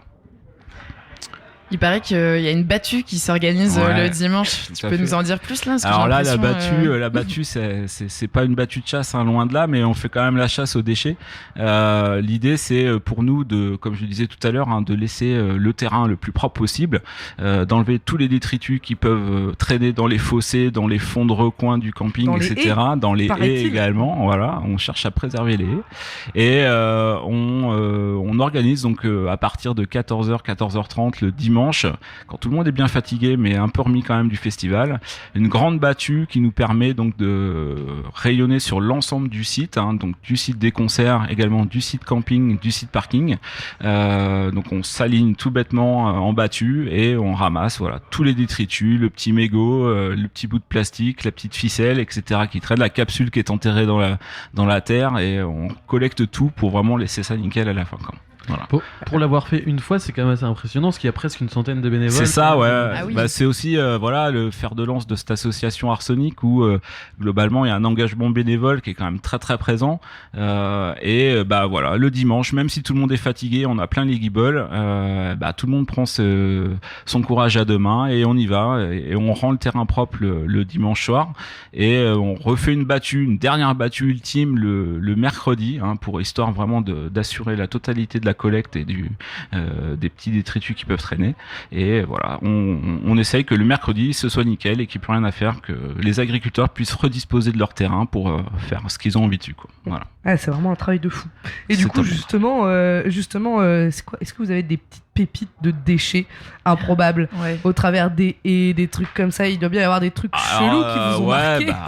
Il y a forcément des déchets comme on peut avoir chez soi, mais sur un site où les gens font la fête, évidemment, on va retrouver tout. Mais voilà, on retrouve évidemment du papier toilette, hein, et je vous fais pas de dessin sur ce qu'il y a avec. Du caca. Voilà, par exemple. Non, il n'y a pas de grosses pépites, de grosses anecdotes un peu salaces. J'avais ouï dire qu'il y avait eu des toilettes. Il y a eu ah oui, c'est vrai. Une fois, on a eu un trône. Exact, je me rappelais plus. Un trône, hein, les festivaliers étaient venus avec un trône en émail, hein, le truc qu'on peut avoir à la maison, et elle l'avait amené sur site. Creusé un trou. Non, malheureusement. Et le trône était plein à la fin du festival, et ça, c'était un peu moins cool quand même. Ouais. Vous avez pas retrouvé des festivaliers aussi dans des talus, des choses comme ça? Non, jamais. Des voitures, des clés de voiture, peut-être. Il y a une anecdote aussi qui traîne. Je l'ai apprise il y a pas longtemps. Il y a quelques années de ça. Moi, j'étais pas encore bénévole aux déchets. Il y a un habitant de la commune voisine de Pointel qui s'était fait piquer son vélo pendant tout le festi, et puis il le cherchait partout, et globalement, son vélo il l'a retrouvé, mais en morceaux déjà, et dans la rivière qui passe dans le bas d'un des campings. Et les festivaliers, on avait vu des vidéos sur les réseaux quelques temps après. Les festivaliers faisaient des runs dans une grande descente, et ils avaient destroyé le vélo, ils l'avaient laissé dans la rivière en bas, mais le vélo on l'a retrouvé qu'un an après, quoi. Ah oui, un an après. Donc faut faire une battue dans la rivière maintenant. C'était pas encore prévu, mais il va peut-être faire qu'on s'y pense. Et comment on vous reconnaît sur le festival? Je vois que t'as un t-shirt différent des autres. Et ouais, on a un t-shirt pour nous repérer, comme je le disais un peu tout à l'heure aussi. On est en premier contact aussi avec les festivaliers qui arrivent. Donc pour bien nous reconnaître, on a un t-shirt vert, comme la Brigade Verte évidemment, vert un peu cradou, un peu dégueulasse, mais qui nous fait bien repérer de loin de la part des festivaliers. Et maintenant voilà, ils nous reprennent de loin. On a un festivalier qu'on voit quasiment tous les ans qui s'appelle Pierre, je le salue s'il nous écoute. Et Pierre, tous les ans, il vient nous voir et il nous dit Brigade, et on le reconnaît bien, c'est devenu un pote maintenant, quoi. C'est rigolo. Trop bien. Et super, je crois que c'est tout bon pour nous. Ça marche. Ouais, merci, je sais. Bah ouais, merci. Bah, merci à vous Non. d'être là et puis bonne fin de festi à tous. Bah, merci. Bon toi courage aussi. à toi. Ça marche, Et merci. puis on pensera fort à vous pour la battue. Et Si les festivaliers se plaignent si de vous devoir savez se pas quoi lever faire tôt, dimanche, ils savent pourquoi. Si vous savez pas quoi faire dimanche, il y a pas de problème, il y a la battue et tout le monde peut venir, il y a pas de problème. Et on a aussi des festivaliers qui nous aident, ça je l'ai pas dit. Ouais, et ça, c'est beau. Voilà, on parlait tout à l'heure de sensibilisation et les festivaliers aussi maintenant S'y mettent la main à la pâte. quoi. Donc ramasser, trier et revaloriser. C'est ça, évidemment. Il a perdu une boulette de shit, Thomas. Thomas Tony qui est là. Pardon. Moi, je consomme pas de ce genre de choses. Ouh lolo, sandwich. Bon, bah merci beaucoup. Ça roule. À plus. Et ben d'ailleurs, c'est justement à moi de reprendre le lead parce que après avoir entendu Tu n'es pas seul, après avoir entendu La Brigade Verte, je crois que c'est l'instant d'un petit moment prévention avec Thomas et Juliana. Vous avez tant à nous dire. Je vous laisse parler maintenant. Alors attention, ceci est un message de prévention, en aucun cas financé par l'Agence régionale de santé. Oui, alors effectivement, l'idée était un petit peu de vous expliquer comment finir en tant que bon festivalier avec, à la fin du week-end, une bonne voix de rocker. Donc, moi, j'ai quelques petits conseils à vous distiller. Alors, fumer, c'est important, petit conseil de spécialiste. Alors, sans filtre, si vous avez plus de chances d'y arriver, n'hésitez pas non plus à cendrer votre clope dans votre verre de bière chaude. Et pour les plus téméraires, n'hésitez pas à manger vos mégots, en bien mastiquant évidemment. Autre petit conseil, c'est gosiller la voix pendant les concerts. Ne pas chanter, mais crier. Alors si vous ne connaissez pas les paroles, ne vous censurez pas, vous pouvez toujours faire du yaourt ou crier « à poil !» Alors non Thomas, là je te coupe parce que le à poil on le dit plus, c'est plus très friendly. Maintenant on dit, si vous êtes consentant, je vous invite à vous dévêtir. Ok, merci, je le dirai alors. Je vais reprendre un peu le truc parce que là ton message de prévention ça va pas du tout Thomas. Donc pour bien vivre son festival ou pour bien le survivre, pensez à couvrir vos têtes. Donc plusieurs choix s'offrent à vous. Vous avez la casquette, le bob, le képi, la chapka et pour les plus téméraires, la kippa. Alors, vous pourrez aussi trouver facilement sur le camping des packs de bière vides, pratiques pour s'y insérer. Et n'oubliez pas de faire des petits trous pour vos yeux vitreux. Ou pas. Et surtout, hydratez-vous, n'oubliez pas tout au long de la journée, principalement avec de l'eau ou pour les plus téméraires, de la bière, parce que je le rappelle, la bière est faite à 90% d'eau, donc je crois que ça compte. Enfin, moi j'ai envie d'y croire en tout cas. Effectivement, alors moi j'aimerais rajouter aussi quelque chose. Je suis allé l'année dernière demander aux bénévoles, aux festivalières, ce qu'ils buvaient, justement, et je pense que ça peut être bien de partager un petit peu. Je suis pas sûre. Si, moi je pense que c'est une bonne idée. Ils sont téméraires. Cidre, sangria, grom, jet et vin rouge. Effectivement, ça fait beaucoup. Et si avec ça, on trouve pas l'amour, je ne sais pas. D'ailleurs, en parlant d'amour, dernière info, si on rencontre des gens charmants pendant le festival, n'oublions pas le consentement. Par exemple, toi Thomas, comment tu ferais pour approcher quelqu'un ? Ah bah alors j'ai déjà une phrase toute préfaite. Jeune demoiselle, aurais-tu l'amabilité d'accepter d'échanger quelques centilitres de salive avec moi ? Centilitres.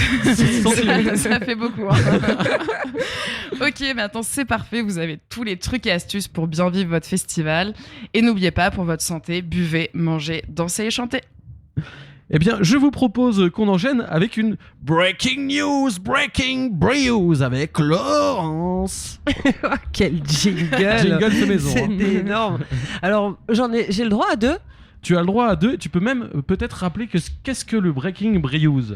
Le Breaking Brews est né l'année dernière. On voulait faire des petites infos comme ça, glanées de ci, de là. Alors là, j'ai un peu travaillé sur le plateau, mine de rien, ça ne s'est peut-être pas entendu. Donc j'ai eu moins le temps d'en faire. Peut-être que demain, il y en aura plus. En tout cas, j'en ai une qui est hyper importante. Le saviez-vous ? Le premier festivalier accueilli aujourd'hui. Si tu m'écoutes, Mathieu, il s'appelle Mathieu, il chausse du 47 et je crois me souvenir qu'il vient d'Avranches. Tu nous as dit Coutances tout à l'heure. Non, c'était Avranches, je suis sûre que c'était Avranches. Non, c'était Avranches, ne me mets pas le doute. Et ça, j'ai dit qu'il chaussait du 47 et en fait, je lui ai quand même demandé ce qu'il était venu voir et il est venu voir Dinos. Dinos, qui passe ce soir d'ailleurs. Tout simplement. Effectivement.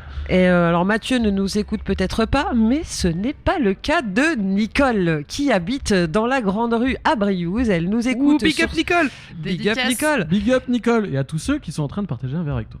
Elle nous écoute sur son poste DAB+, Definition Top Fidelity. Sur Station B ou 666, bon là il y a débat, peut-être même sur Pulse d'ailleurs. Vous m'avez piqué le bonjour Nicole, on espère que tu kiffes l'émission. Et qu'on croisera certainement en tant que festivalière ce soir. J'espère qu'elle nous écoute là avant de venir. Vu toute la gentillesse et l'amour qu'on lui donne, on a intérêt à ce qu'elle nous entende. Eh bien, écoute, merci beaucoup Laurence pour ces Breaking Brews qu'on retrouvera demain. Je vous propose qu'on se fasse une petite interlude musicale avant d'accueillir le grand président de ce festival, Arnaud Nouveau, dit Pato. On va s'écouter Zao de Zagazan et le titre c'est La Symphonie des éclairs.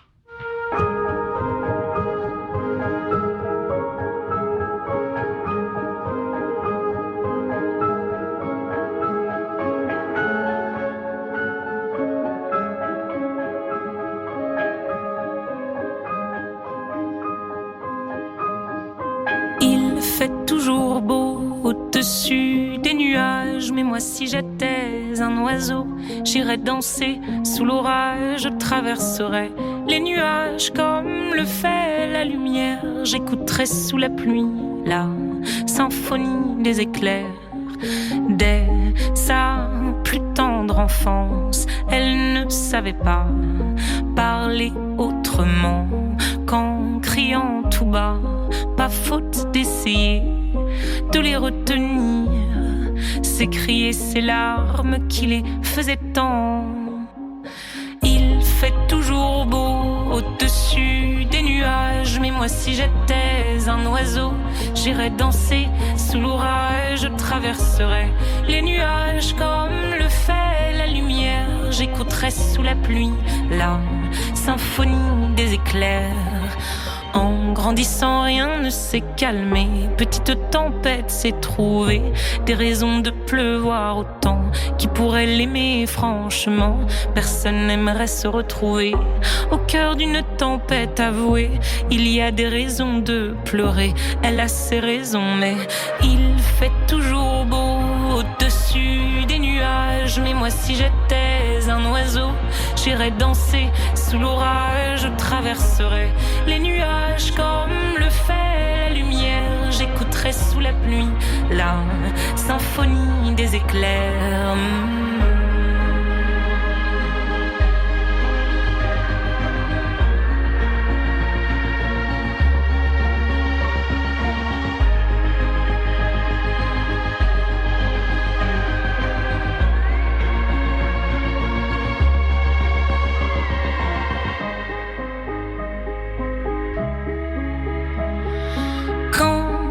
La tempête a su que des mélodies pouvaient s'échapper du vent et se retrouver dans le cœur des gens. Celle-ci c'est dire nulle raison d'envier le soleil. Je ferai danser les gens, rythme de mes pleurs. La tourmente de mes chants viendra réchauffer les cœurs, réchauffer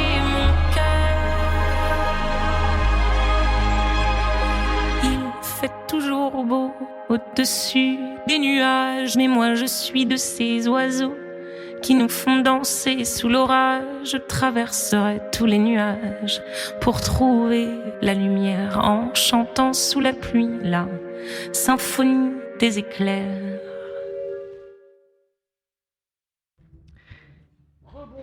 Rebonsoir à toutes et à tous, si vous nous rejoignez, vous êtes peut-être en train de nous écouter depuis Radio Sud-Manche, depuis Radar, HDR, Pulse, 666, Collective, West Track, Station B, bref, une radio de la musicale. Alors, nous sommes toujours à Arsenic, près du Château d'Eau, et nous attendons le président d'Arsenic. Forcément, il se fait attendre, il doit être très occupé. Oui, et puis on vient de s'écouter Zao de Sagazan aussi. C'est bien de le mentionner, parce que j'avais complètement... Bah oui, c'était quoi, la symphonie des éclairs. La symphonie des éclairs. Faut suivre, on se partage l'animation tous les trois. Effectivement. Tous les deux, pardon. Tous les deux, on peut le dire. Voilà. Alors, j'aperçois au loin Laurence qui est en train de discuter. Non, Arnaud n'est toujours pas là. Peut-être qu'on peut... On peut se dire que Alizar est en train de jouer et qu'on est en train de le manquer. Effectivement, Alizar, l'artiste local. D'ailleurs, on n'en a pas parlé tout à l'heure, mais c'est aussi Arthur qui a fait l'after movie l'année dernière, ouais. d'Arsenic. Donc... Son équipe d'ailleurs, donc il a 2 casquettes cette année. Effectivement, ouais. Et il aime bien faire plein de trucs, Arthur. Et d'ailleurs, c'était le fruit d'une collaboration avec Tizieux aussi, qui a réalisé cette année le graphisme, l'affiche, comme l'année dernière. Et il y avait un autre motion designer qui avait participé, dont j'ai complètement oublié le nom. Mais voilà, c'était important de le souligner, puisque visuellement, Arsenic, quand même, il y a une vraie identité qui se dégage. Mais on en parlera demain, puisque demain, on a invité Tizieux. Et je vois que Arnaud est là. Alors Arnaud, est-ce que tu nous vois? Voilà, je suis en train de lui faire des coups de loin. Est-ce qu'on peut pas l'appeler Arnaud? Voilà, vous êtes témoin de ce que c'est qu'un direct. Là, il arrive en détente. Il arrive un peu là, en détente. On lève ses lunettes de soleil. Boit une gorgée de bière. Voilà, on est sur une petite pause un peu. Petite pause, voilà. En détente. Il est là. Il va s'asseoir juste sur sa chaise. Le temps. J'ai préparé une petite présentation pour lui. Alors attention, on n'accueille pas n'importe qui. Oui, il est le prix du concours On se bouge dans l'Orne. Arnaud Louveau a remporté le prix dans la catégorie personnalité de l'année. Mais pas que, il a été aussi le coup de cœur de l'année grâce au vote de l'Assemblée. Il partage également avec les 550 bénévoles d'Arsenic le titre de meilleur petit festival de France au Festivals Award 2017. Il est investi dans l'association depuis 1997 et depuis 1998 dans le conseil d'administration, passé par la responsabilité du backstage de la logistique avant de devenir le président que l'on connaît en 2008. Je crois que c'est une présentation qui est plutôt pas mal, j'ai l'impression, au vu de ton regard, Arnaud. Complètement, c'est parfait, t'as eu la bonne source d'infos parce que c'est carrément ça. Voilà. J'ai réécouté une interview qu'on a fait de toi l'année dernière. Très bien, t'as bien bossé sur le sujet en tout cas. Merci, ça fait plaisir. Et je te propose qu'on se passe un petit jingle avant de passer à cette interview. Tu me l'accordes ? Allez-y, c'est vous qui menez la danse. Eh bien, c'est parti.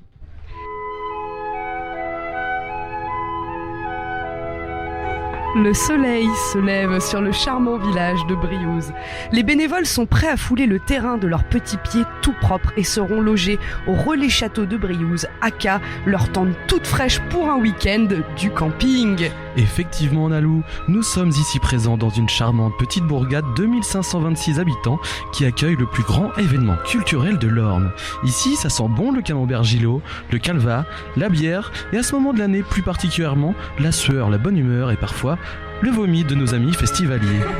En ce début d'émission, nous allons accorder un temps aux bénévoles. Ils sont plus de 550 répartis en 17 pôles. Alors je vous en donne quelques-uns. Il y a bar cocktail, il y a bar bière, il y a bar vin, il y a énormément de bars, il y a bar artiste, il y a aussi la brigade verte, il y a les backstage, il y a la billetterie.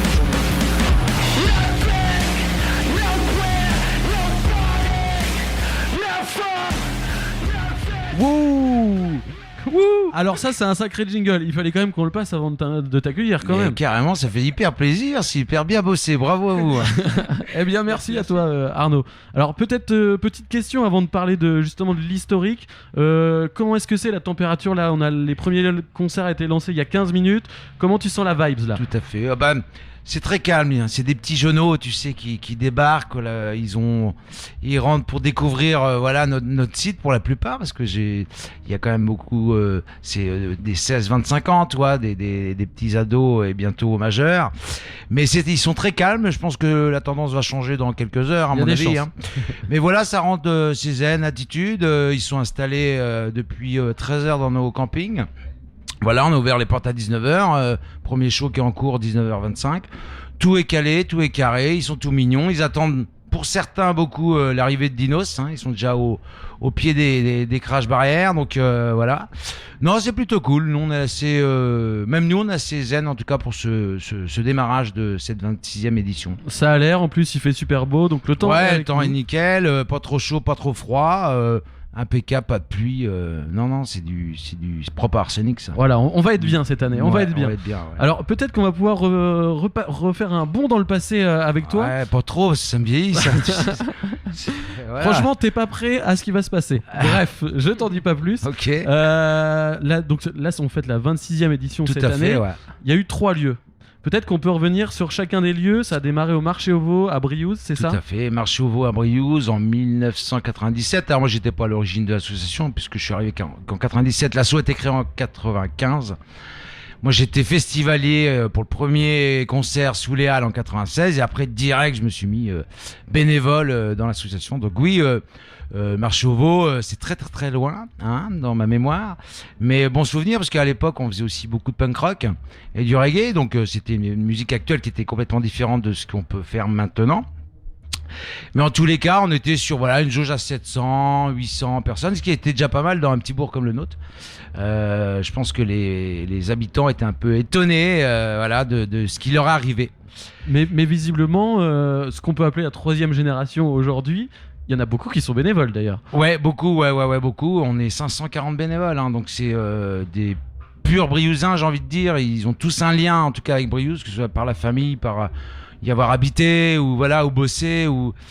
Donc il y a un gros, comment dire, c'est une grosse famille Briouze quand même. Et puis oui, ils sont aussi maintenant à la tâche pour œuvrer à fond et faire un festival de qualité qui est complètement différent donc de tout le début. Donc différent des Marchés au Veau. Différent des Marchés au Veau. Il y a eu un déménagement après du coup. Ouais, après on a voulu aller à l'extérieur, donc toujours sur la commune de Briouze, mais on était à 3 km du bourg. Voilà, pour essayer de proposer quelque chose sur 2 jours avec un camping, voilà. Adapté, voilà, des conditions d'accueil pour nos festivaliers. Et donc ça, on a fait ça jusqu'en 2009. Donc c'était assez fatigant à l'époque, puisqu'on changeait de site tous les ans.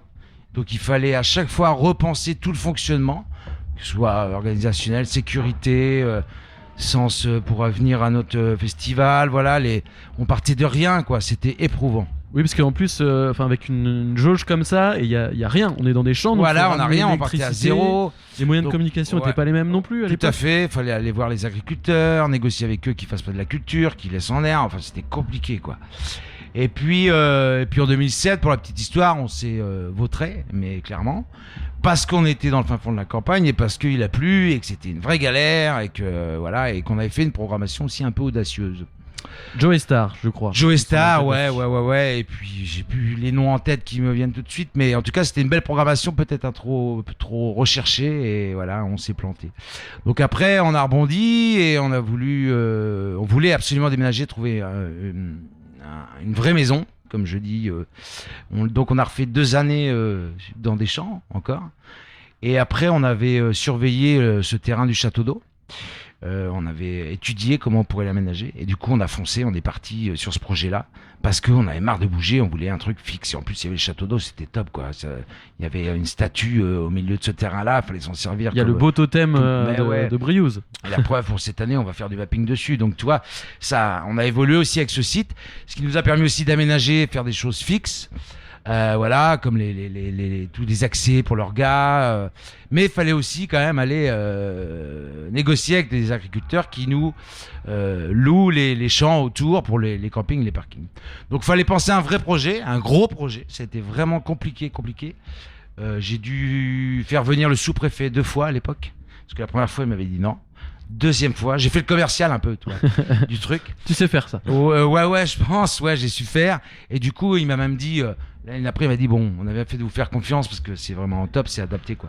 Donc voilà, donc pour être ici, au bout de, donc en cette année 2023, quelque chose qui est assez, je pense, étudié, perfectionniste, je pense, dans l'ensemble du truc, quoi. Ouais, et adapté surtout pour faire un festival à taille humaine comme le nôtre, quoi. Ouais, ça a beaucoup facilité pour changer de dimension, effectivement. Ouais. Mais on a toujours autant de taf, mais c'est du taf qui est différent et qui est, voilà, on n'est plus trop les mains dans le cambouis tout le temps, quoi. Voilà, on essaye d'assurer nos arrières, d'anticiper beaucoup sur ce site-là. Et puis voilà, il nous appartient pas parce que c'est un site qui appartient à la commune de Briouze, mais c'est un peu tout comme, tu vois. Donc voilà, on se sent bien chez nous, quoi. En tout cas, vous y prenez soin. On avait la brigade verte tout à l'heure qui nous expliquait un petit peu tout ce qui était mis en place pour rendre le site nickel.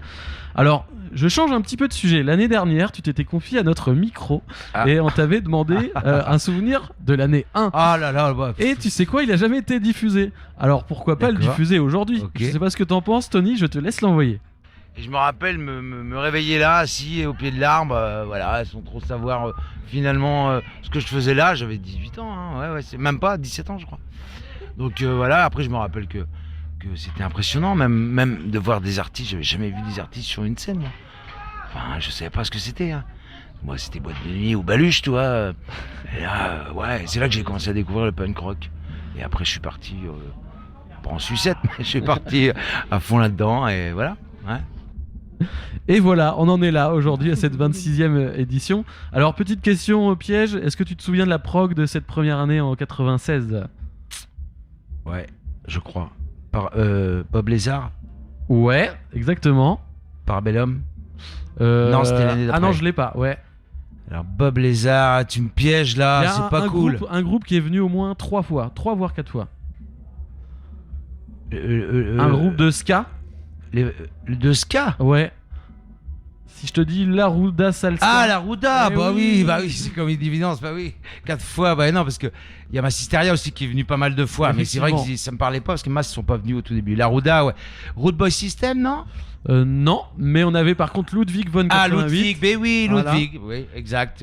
Et les chiens jaunes. Et les chiens jaunes, ouais. Effectivement. Alors vous aviez eu du nez quand même pour la Ruda parce qu'ils n'avaient que 3 ans à l'époque. Ouais, tout à fait, ouais. Et je crois qu'ils tournent encore de temps en temps. Ouais, ils ont fait plus alors de à 1000 l'époque ça concerts. s'appelait la Ruda Salska. Maintenant ça doit s'appeler, je crois, la Ruda. Je les ai vus à Malestroit en 2019, toi, je les ai revus là-bas. Donc ouais, exact, ouais. C'est drôle de remonter le temps comme ça un peu. Et justement, t'en parlais un petit peu tout à l'heure des influences au départ, des influences musicales. À l'époque, c'était plus le ska, le punk, le rock. Ouais, c'est ce qui se faisait dans les festivals beaucoup, les festivals un peu indépendants. C'était ce style-là, quoi. Rock, punk rock, reggae. Voilà, ska beaucoup. Maintenant, le ska, il y en a plus trop. Du reggae, en France, c'est un peu lèche, quoi. C'est beaucoup de Jamaïcains encore, mais. Voilà, et puis les jeunes sont partis. Alors moi j'ai toujours souhaité avoir du rock, du punk rock sur le festival. C'est quelque chose que j'essaye qu'on échange beaucoup avec Benoît là-dessus, parce qu'il faut garder cette identité-là. Et parce qu'aussi nos bénévoles, comme tu disais tout à l'heure, qui ont 45 ans maintenant, eux ils veulent aussi peut-être avoir une programmation un peu plus rock, quoi. Donc voilà. Donc cette année je suis hyper content de faire Aurore, entre autres, hein, parce que voilà, ça tabasse et voilà, et moi je suis là-dessus. Après il y a des trucs bien, mais je connais pas, c'est pas trop ma tasse de thé. Je sais que Dinos, les jeunes attendent ça cette année, moi c'est pas mon truc, mais voilà, on essaye aussi de s'adapter à tout ça, à ce qu'écoute la jeunesse, quoi. Et je pense que ça tourne. Le hip-hop à une époque était aussi à fond, à l'époque d'NTM, et c'était du hip-hop pur, hein. C'était pas le même hip-hop que là. Là il revient en force, hip-hop, électro. Je pense que ça tournera. Dans 5-6 ans, ça changera, ouais. Je pense. Ouais. Ça reste quand même une prog quand même assez éclectique. Il y a du rock, de l'électro, du hip-hop, effectivement. Ouais, de la pop rock, Jeanne Dead, voilà, il y a Zao, voilà. C'est un peu un mix entre ce qui est en train de marcher, ce qu'on écoute, nous, on voudrait écouter vraiment, et puis ce que les jeunes kiffent, quoi. Mais je vais être honnête, hein, Tiakola, moi je connais pas du tout. Ma fille m'en parle, voilà, parce que ma deuxième elle a 16 ans, ma grande elle a 20 ans, donc ils sont à fond là-dedans. Mais moi je suis un peu. Donc je suis content qu'il y ait Aurore, voilà, pour envoyer un peu de bois dans le truc, quoi. Peut-être que c'est ce qui fait que c'est un festi intergénérationnel. Ouais, certainement. Ouais. Et puis Aurore, en plus, j'ai été au Hellfest cette année et je les ai pas vus. Ils étaient sur la main stage pourtant. Donc, donc là, j'ai hâte de les voir quand même. Ouais. Alors, je te propose qu'on fasse un petit jeu. Juliana a préparé un portrait chinois d'Arsonic, hein, c'est ça? Ouais. Portrait chinois. Est-ce que ça te parle le portrait chinois, Arnaud? Oui et non. Rappelle-moi les. Tu vois, c'est le si t'étais un animal. Oui. Mais là, on va pas parler de toi personnellement, sauf si tu tiens absolument. Non, j'ai pas cet égo-là quand même. Mais... On va parler d'Arsonic. Donc, je t'ai préparé quelques petites questions portrait chinois pour Arsonic. Okay. Et on fera la suite demain avec Xavier. D'accord. On va commencer simple. Si Arsonic était un chiffre ou un nombre? Un chiffre ou un nombre? Ouais, lequel tu retiendrais? Pas facile. On se colle ça, un chiffre ou J'en ai un. nombre. J'en ai plein même. Bah ouais, alors chiffre c'est assez facile. 26 parce que c'est la 26e édition. 1995 parce que c'est l'année de naissance de l'association. 22 500 personnes parce que c'est le record de l'année dernière. Voilà, après 77 parce que c'est mon année de naissance et là j'ai un peu d'ego. T'as le droit de les placer. Voilà, après 550 bénévoles. Ça parle quand même. 2 salariés? 2 salariés cette année, ouais. Tout à fait, dont Maud qui était stagiaire l'année dernière, donc ça a doublé. Ouais, ça a doublé, ouais, faut les gérer quand même, mais c'est bien, ça nous aide beaucoup. Il y a eu 6 années aussi consécutives, Oui, si je me trompe tout à pas, fait, où ouais, la tout à billetterie fait, ouais. était complète. Ouais, on peut dire 2 années de Covid aussi. Ouais. Faut pas l'oublier non plus, ça fait partie de l'historique, ouais. Et ok, deuxième, si Arceau était un repas. Un repas, un festin. Un gros festin. Ouais, un gros festin. Avant, moi qui m'occupais du backstage, je faisais simple parce qu'on n'avait pas trop de matos, c'était jambon ratatouille, tu vois. Là, quand on se fait des repas de bureau, des repas de cohésion, d'ailleurs, pour la petite histoire, je fais un repas de cohésion avec ma team là, chez moi. Et là, on se met bien, quoi. Donc, on aime bien manger. Après, pour le festivalier, le repas, c'est du kebab, c'est du VG, c'est de la saucisse, voilà, de l'américain, voilà. Et bah, c'est marrant parce que je te propose juste d'écouter la réponse des festivaliers et tu l'as cité dans ta. Ah ouais, celle qui revient le plus. On va prendre un kebab, un repas chaud en fait en rentrant. Je me suis tapé un grec hier pendant la concert, je me suis fait une petite folie. Ouais, salade, des trucs plus ou moins frais. Ouais, salade. Après, kebab. Kebab dans le bourg. Donc voilà, donc on a fait la vanne du kebab, mais voilà, il y a plusieurs stands de restauration sur Arsonic. Oui, tout à fait. Il y a déjà le stand de Gilo, là, les camemberts chauds, ça cartonne, ça, avec de la charcuterie à la planche, là. Après, on essaie de développer une carte, mais sur on appelle ça notre restauration festivalier. On n'a pas forcément que des cuisiniers, c'est des bénévoles, donc ils font ce qu'ils peuvent, ils le font très bien parce qu'ils cartonnent chaque année, mais on essaie de développer un peu et essayer de faire des trucs pratiques et bons surtout, et surtout avec des tarifs cohérents. Ouais. Ça c'est voilà, on veut pas, les hausses de prix, on calcule tout quoi, à 10 centimes près, on met pas, par exemple, je sais pas, le kebab il doit être à 5 balles là je crois. On va pas se dire on le met à 5,50 pour gagner, voilà, non, on essaie d'être cohérent et juste. Surtout. Et en circuit court, j'imagine, il y a de quoi quoi faire ici. On travaille beaucoup avec les boîtes locales, ouais. Alors aussi des boîtes dans l'agroalimentaire, mais qui sont au pied de chez nous. Mais oui, on travaille le local là-dessus, sur tous les produits alimentaires, et même pour les bénévoles, la nourriture qu'on leur propose, ils sont royales. Enfin, je sais pas si vous avez eu l'occasion d'aller au collège. On confirme. Ouais, franchement, ouais. Là, on a des vrais cuisiniers qui font des trucs de fou, quoi. Donc, c'est hyper important pour tenir la bouffe. Ouais. Et puis moi, c'est mon métier à la base. Je suis responsable de restauration, donc. Voilà, non, c'est important. Et c'est important de varier les choses, d'être cohérent sur les trucs et puis de proposer de la qualité, quoi. Mais je retiens quand même ta réponse du festin pour le repas d'Arsonic. Ouais. Et si Arceau était un animal? Alors, un lion. Parce qu'on a Waouh. la rage. On a la rage souvent. Et il faut avoir la rage pour maintenir la boutique. Parce qu'on est là depuis 15 jours, plus de 15 jours. Donc il faut avoir une rage, je pense. Un peu d'endurance. Il a de l'endurance, le lion. Ouais. Endurance, une rage de réussite. Et après, peut-être un dinosaure, parce qu'on est là depuis 26 ans. Donc, on s'impose. Ou un éléphant, tiens. Un éléphant, c'est pas mal ça. Parce qu'un éléphant, ça peut être calme, mais c'est assez puissant. Quand même. Ouais. Moi, je retiens qu'il y en a plusieurs. On est plus sur alors faut faire sur le safari là. Je sais pas. Un sanglier pour le gros festin. Ouais. Et une dernière, si Arceau était une édition, l'édition marquante d'Arsonic. L'édition marquante d'Arsonic. Alors je pense que ça a été 2010. 2010. Bah oui, parce que ça a été une réussite, le fait de venir ici. Et qu'on allait sur quelque chose d'autre, on avait modifié un peu notre programmation. À l'époque, on avait fait Olivia Ruiz, qui était un peu mal perçu, puisqu'on était hyper rock quand même encore. Mais en fait, les gens sont venus pour Olivia Ruiz, ils ont découvert, je me rappelle, cette année-là, le bal des enragés. Et monsieur et madame tout le monde qui étaient venus voir Olivia Ruiz ont kiffé le bal des enragés. Alors, je sais pas si vous avez déjà vu, mais c'est la disqueuse, et puis c'est le mélange de plein d'artistes punk. Donc ça, c'était une réussite, ouais, je pense. Après, la plus grosse réussite, c'est forcément l'année dernière, mais il faut aussi penser au reste. Et, il y a eu 25 années.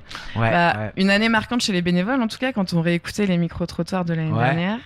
Il y en a tous nous ont parlé d'une édition. Et on va voir si tu reconnais. Je sais laquelle. Une année fantastique, on était encore dans les champs. Cette année-là, il y avait Joe Star qui était programmé et on avait de la boue partout. On trimballait les fûts de bière à travers des palettes.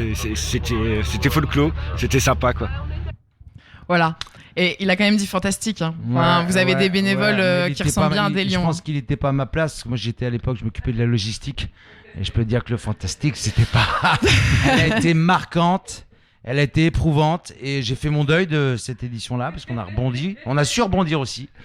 Mais moi, je suis un peu mitigé, toi, là-dessus. Quand même. On va l'enterrer dans un coin, on va faire une danse. Après, on a sorti du positif, donc voilà. Mais et peut-être que si on s'était pas planté, on serait peut-être planté 2 années après sur autre chose. Mais voilà. Sache que les bénévoles qui vous suivent et qui sont là trouvent ça fantastique et l'ont bien en mémoire. Et alors, je propose d'enchaîner quand même assez rapidement parce que tu avais aussi toi des questions, Analou. Je parle beaucoup peut-être. C'est parti, il nous reste 4 minutes de direct, alors du coup, avant de finir, même 3 minutes, on va faire très vite. Alors on va te passer un extrait, où est-ce qu'on est sur le site? Je rends une chaussure aussi, je sais pas c'est à qui, mais j'ai perdu mon pull gris. Ah bah je là, pense qu'on me l'a volé, mais on est au pôle 2 qu'on signe. Oh putain, vous assurez. Je peux vous montrer que c'est mieux en vous mettant le code si vous voulez. Regardez donc. Tac, tac, tac, tac, non. Il n'y a que ça. Regardez ça. Nickel, non, mais t'inquiète pas. C'est même moi. C'est bon, on me l'a volé. Cool. Merci beaucoup. Tenez, monsieur, je vous offre la chaussure. Merci, excusez-moi. C'est pas la consigne? Non, on est aux objets trouvés le dimanche matin à 11h. C'est ça, la consigne objet trouvé.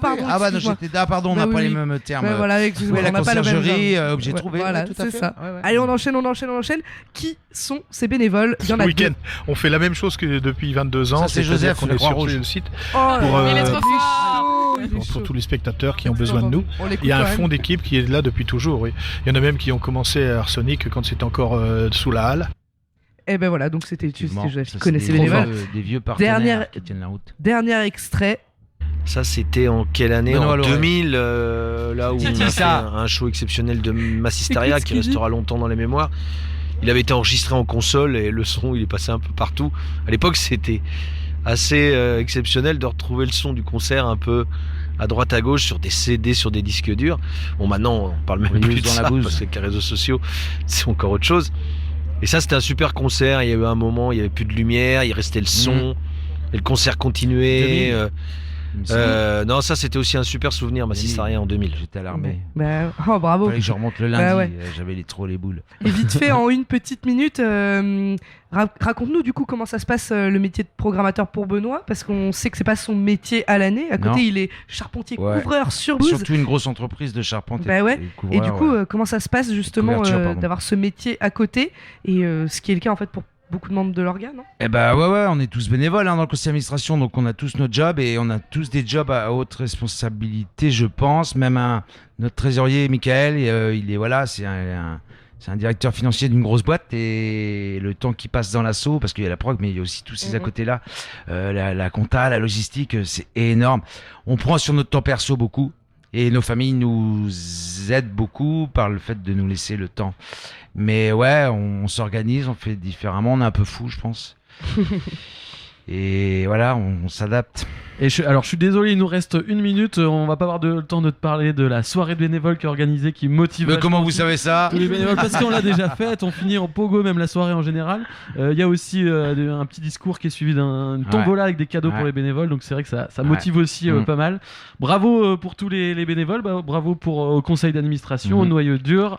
Nous, on est de retour demain à 18h. Alors peut-être que si vous n'avez pas encore pris vos places pour Arsonic, demain il y aura Jossman, Jana Dead. Qu'est-ce qu'il y aura d'autre? Youvdi, Trinix, Julien Granel, Chris et Lenka, Lewis Evans et les Vulves Assassines. Ça va être énorme. Donc on se retrouve demain à 18h sur les mêmes ondes. Merci à la musicale, merci à tout le monde autour de la table, Laurence, Analou, Benoît, Tony, Juliana et notre invité Arnaud Louveau. Merci à vous. À demain. Bonne soirée tout le monde. À demain. Ciao.